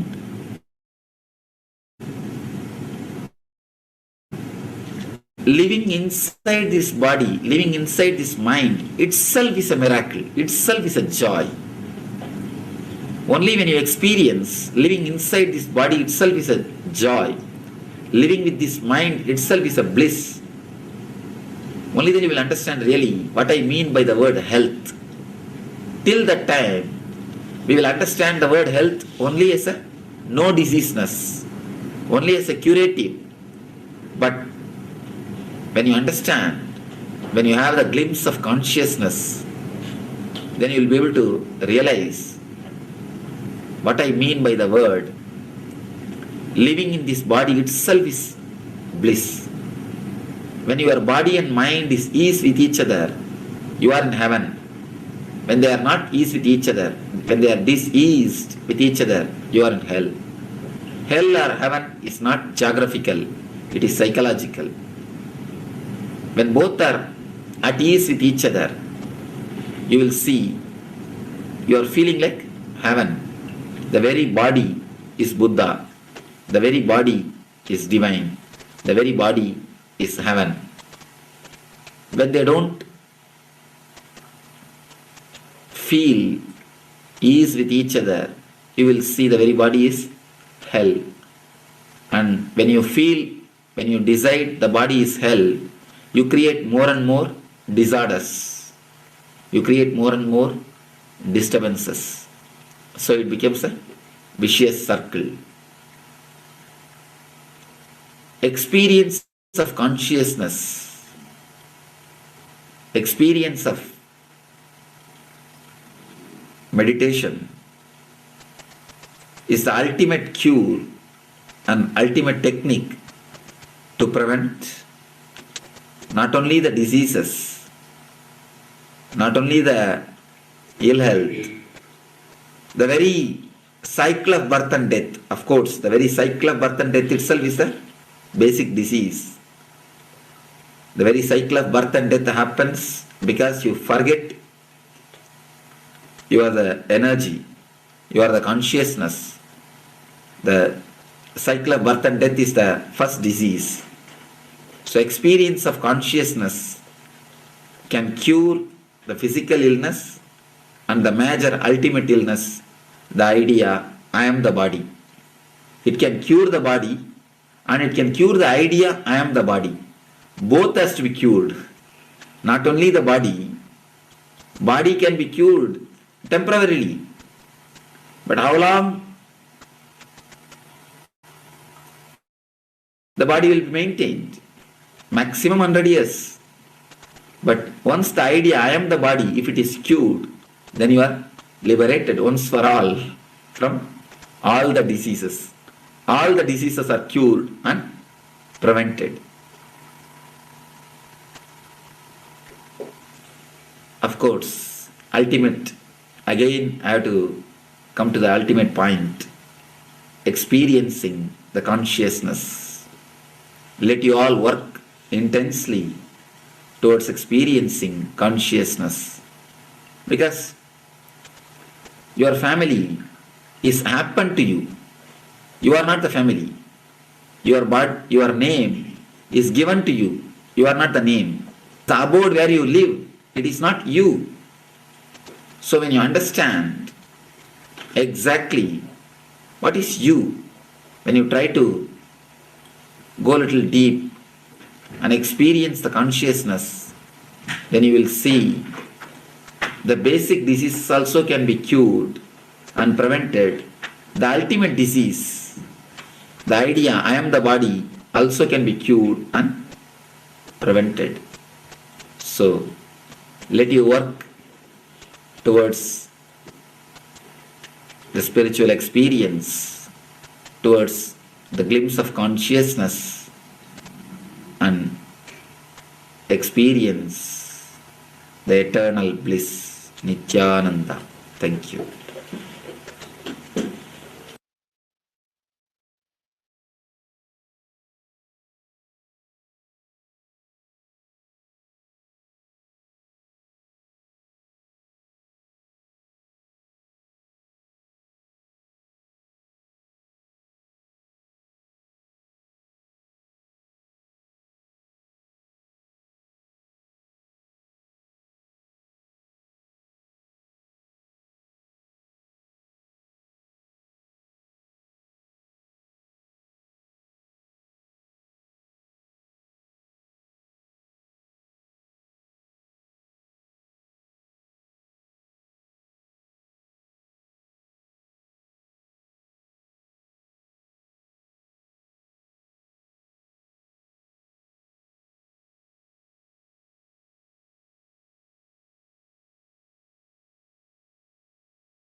Yes, and now let's watch another video where Swamiji explains more about health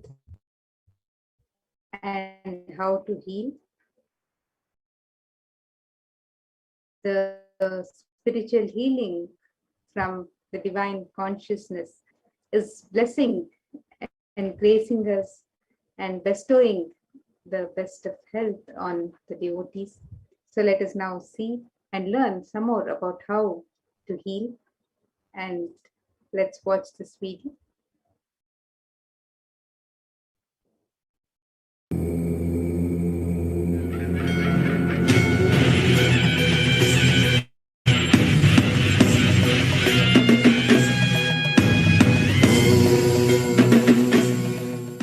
Almost all the masters, they agree on one point, is energy.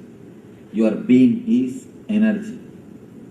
Your being is the Shakti Spurana, the energy fountain. Then where we are missing? Continuously we are hearing, you are energetic, you are energetic, you are energetic. Then where are we missing?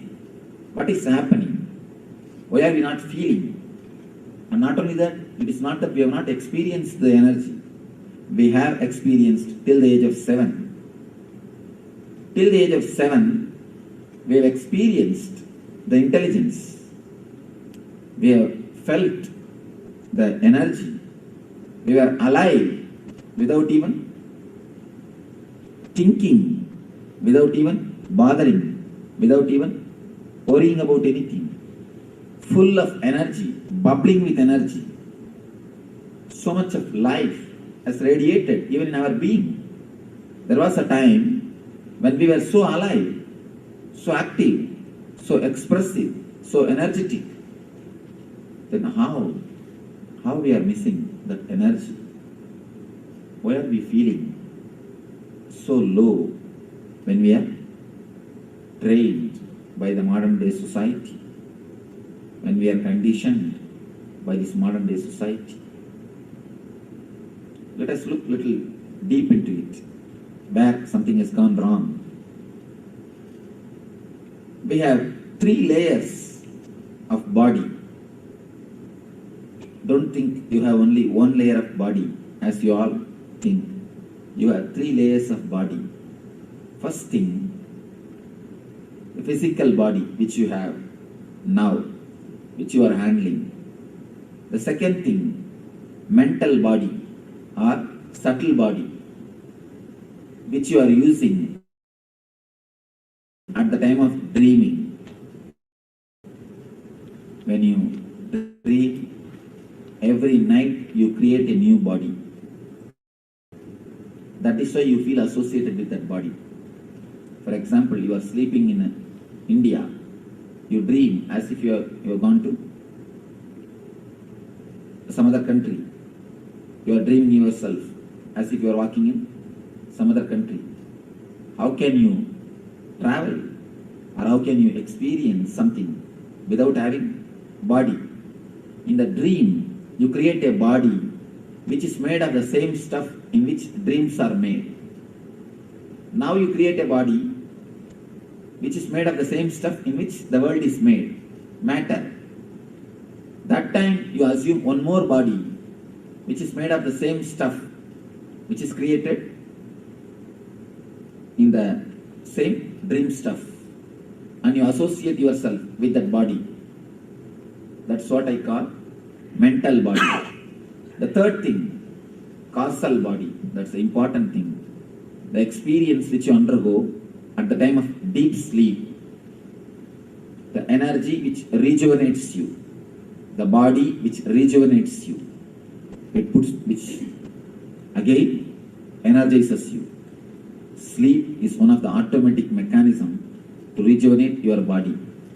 Your body's own intelligence. It just takes you inside, comforts you, rejuvenates you, and sends you back again to go on work, to express. Now understand these 3 things: physical body, mental body, and causal body. Physical body, subtle body, causal body. These 3 words. The problem is, we have only physical body under our control. If you are 100%, all these 3 body put together, you are 100%. But by nature,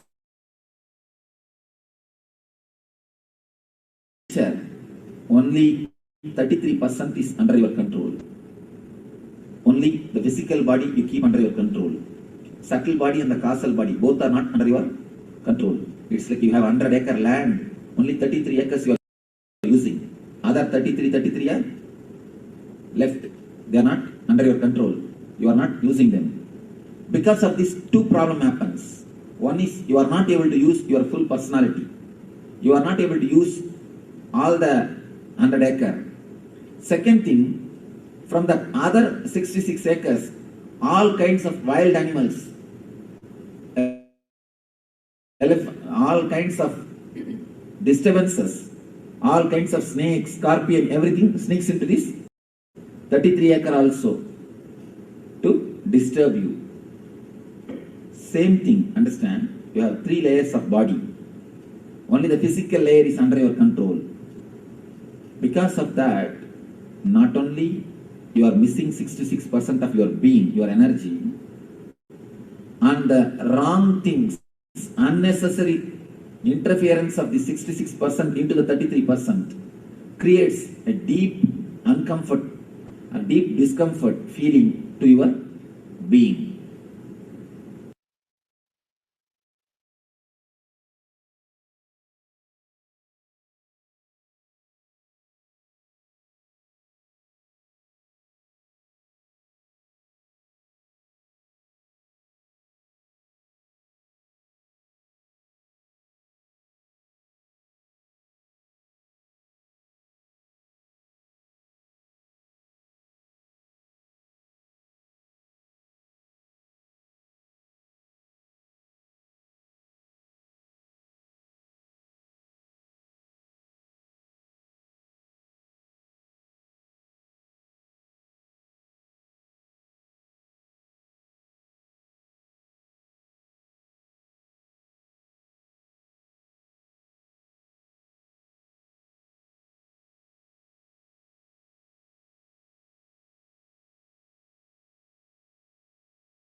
We apologize for the technical glitch.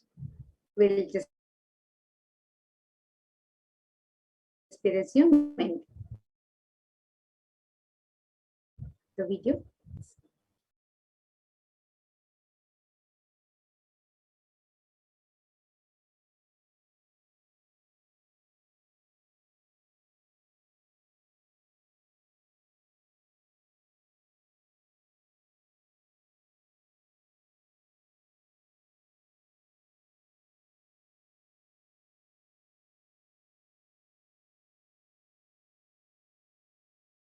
Don't feel comfortable with each other.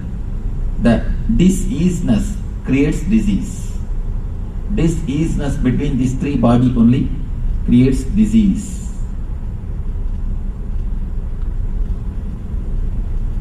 Whenever your subtle body unnecessarily enters into the What is physical design body, thinking? you feel restless.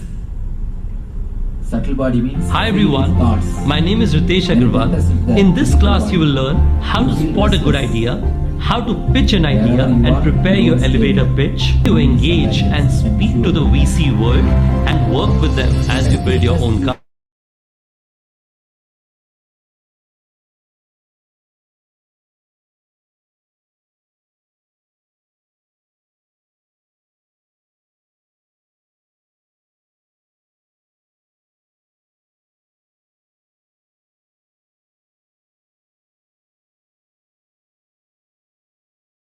That you do not learn in universities, in classes, or even frankly on YouTube.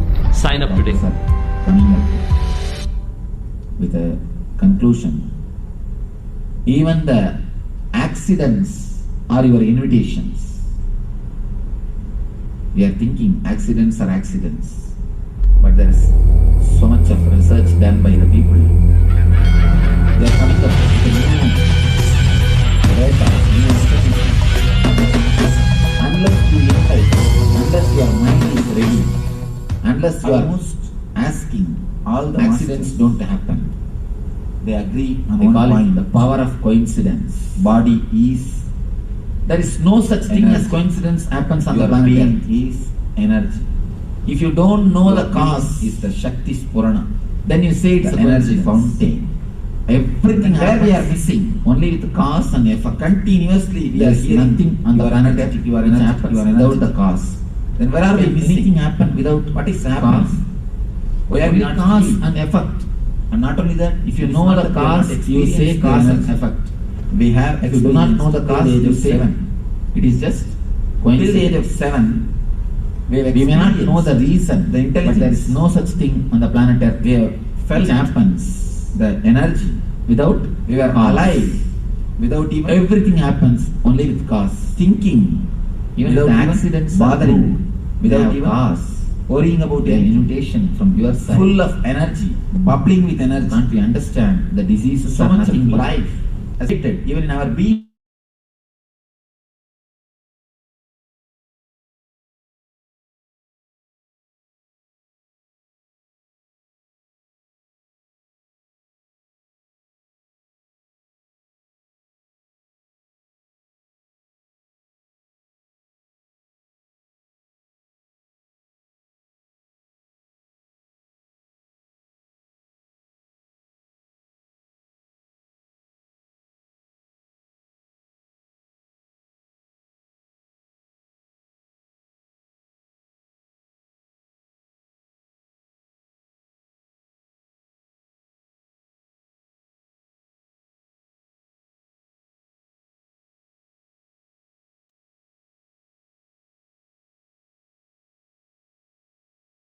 Our own creation. And one more thing, important fact, every part of your body has got its own life. For example, liver is replaced once in 12 months. Every 12 months your liver is replaced totally.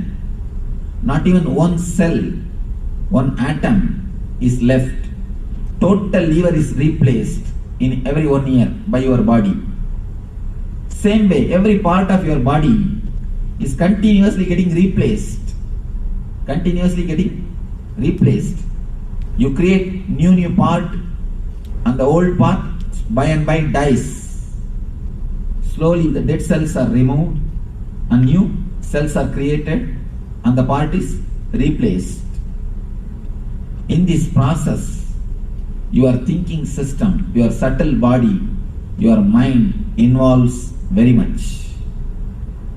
Your mind plays a major role in the new creation or updating your body. In the East, there is a beautiful science called Samutrika Lakshanam. Means they will tell your character just by seeing your body structure. Just seeing your body structure, your character will be very clearly explained. It's a science. It's not a belief. It's not a superficial prediction. Science. They will tell your character very clearly, exactly inch by inch, just seeing your body structure. Because the Eastern mystics have discovered long time ago, your mind plays a major role on creating your body. So, your mind is the experience, body is the expression. Your body is the expression, mind is experience.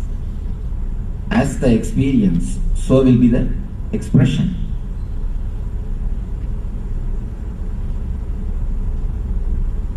Your mind is the master which creates your body. Your mind plays a major role in creating your body. It is your body which is the expression of your mind.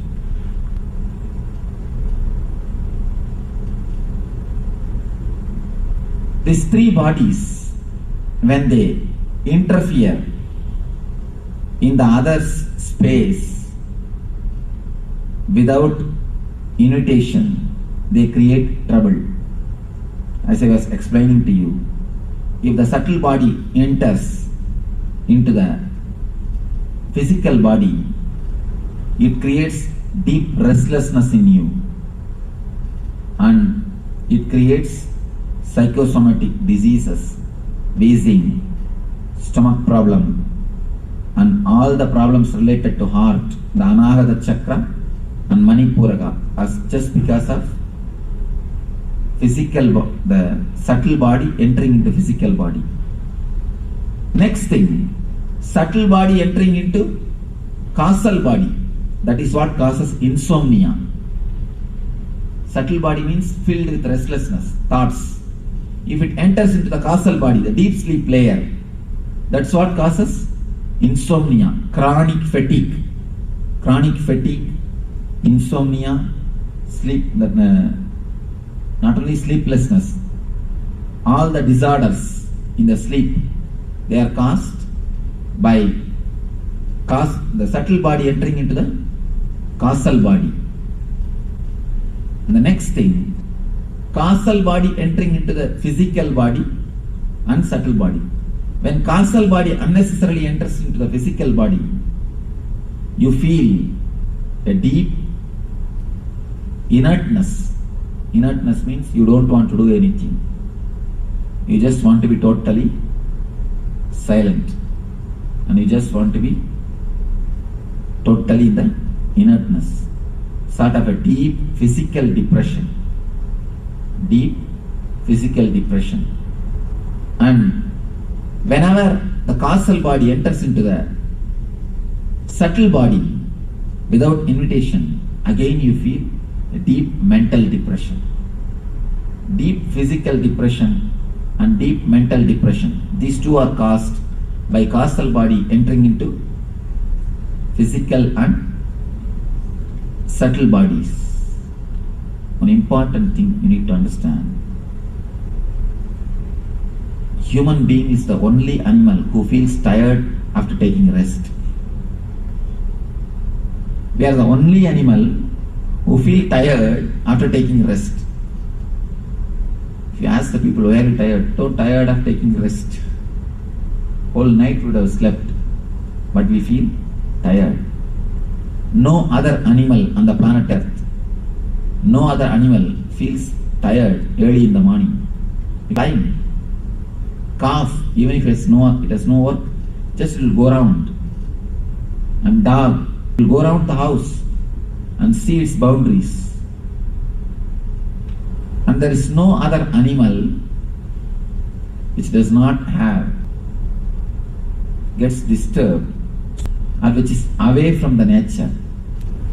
We are the one and only animal who get tiredness, who get tired after taking rest, because the causal body is not total when you rest.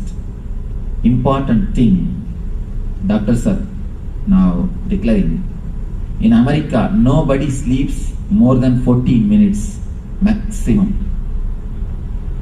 Any average human being, he sleeps only 14 minutes maximum. After every 14 minutes, he comes out, he is thrown out. He comes to the dream state and wanders in the dream state, then he falls into the deep sleep.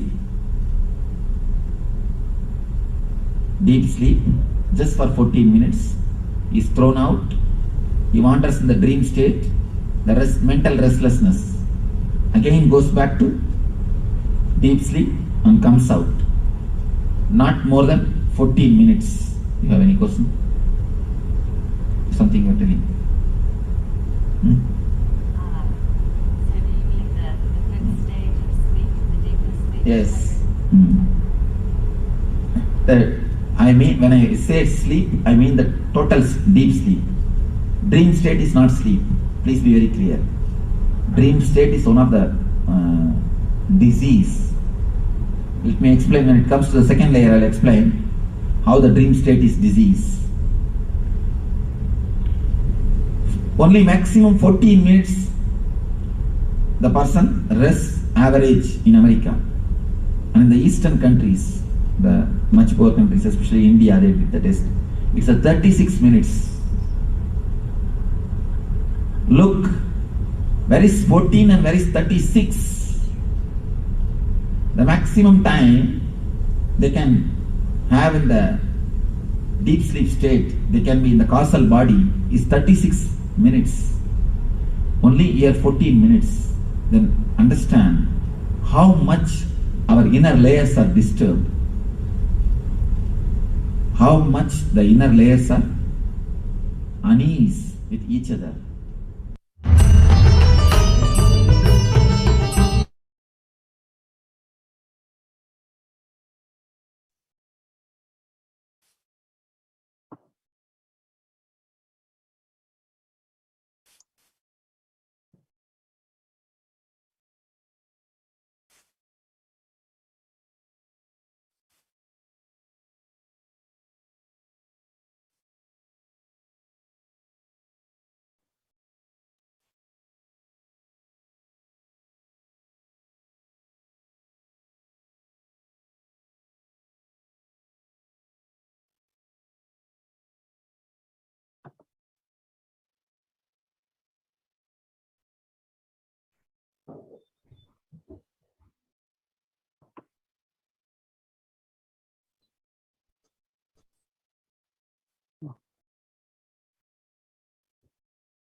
Yes.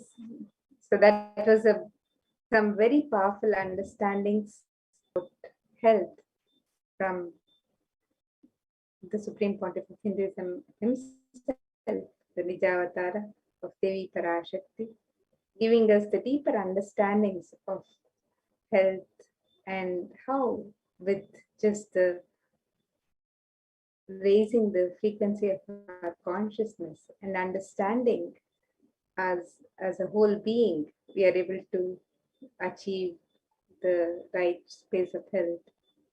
And today, as Devi Parashakti blesses us with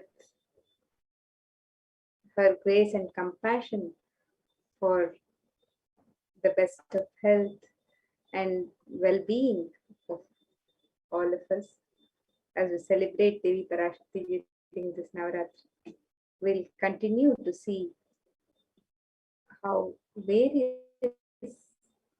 how many devotees have shared their understandings and their experiences of health also. So now Yes. it is, yes. Before we, so to conclude this beautiful segment on health, so let us introspect on who are you. So what is our understanding so far?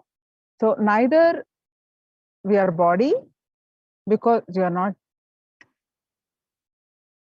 just the name someone gives you, neither are you the beliefs. All the time they are changing. Neither you, your profession, or your country's citizen, or your family, your friends. So all these just describe one aspect of you. So you are intelligent. The Upanishad says Prajnanam Brahma. So with this powerful cognition, that Upanishadic cognition, that Prajnanam Brahma, so let us participate in the today's Navaratri celebrations. There are various ways you can participate Navaratri celebrations.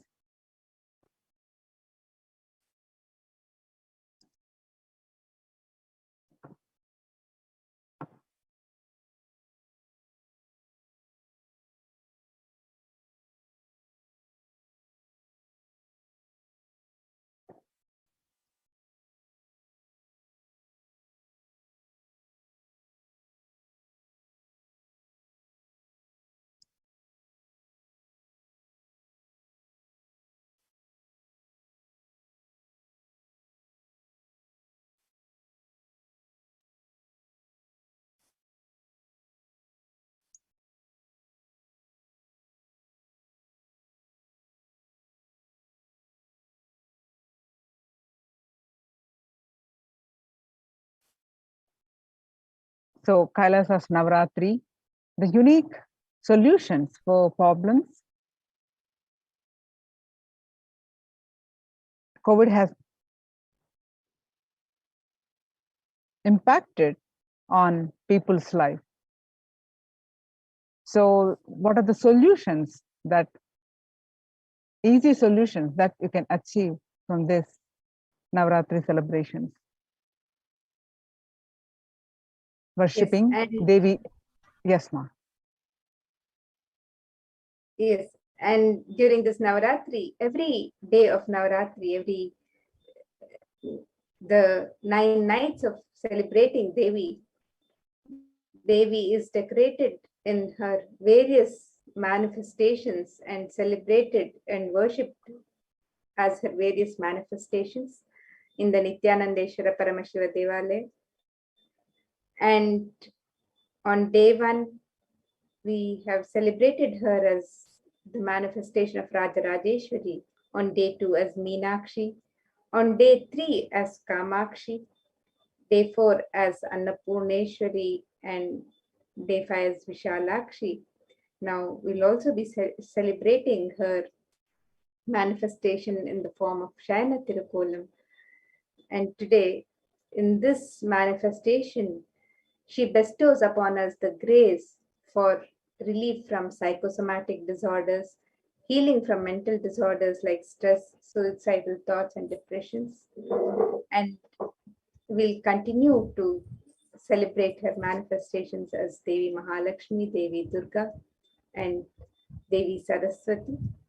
And you can continue to participate in this celebrations as we celebrate Devi Parashakti, her happenings in her various, the glorious manifestations of Devi Parashakti through the various sacred rituals and sevas at the Nithyananda Paramashiva Devalayam in Adi Kailash and Nithyananda Sarvagnya Pita. So let us now see some of the various sevas and rituals that you can participate. So the Mahaganapati Homa, you can participate in Ussava Ambal Alankara Seva. Swamiji's, the Supreme Pontiff of Hinduism, the Vishesha Ambal, Alankara Seva, Utsava Ambal Vishesha Sodashopachara Puja, Chandi Homa, Vishesha Dravya Homa and Purnahuti, Dasha Bhairava Puja, Kumari Puja, Suhasini Puja, Durga Pratima Prana Pratishta, Durga Saptami Puja, Durga Saptami, Ashtami, Navami Puja Arati, Devi Mahatyam Parayanam, Durga Ashtami Puja, Durga Kumari Puja, Durga Navami Puja, Ayudha Puja, and Maha Naivedya Seva on Vijayadashami, Pada Puja on Vijayadashami. And also Tulabharam on Vijayadashami, Utsava Venkateshwara Alankara Seva, and Utsava Venkateshwara Navakalasha Abhishekam.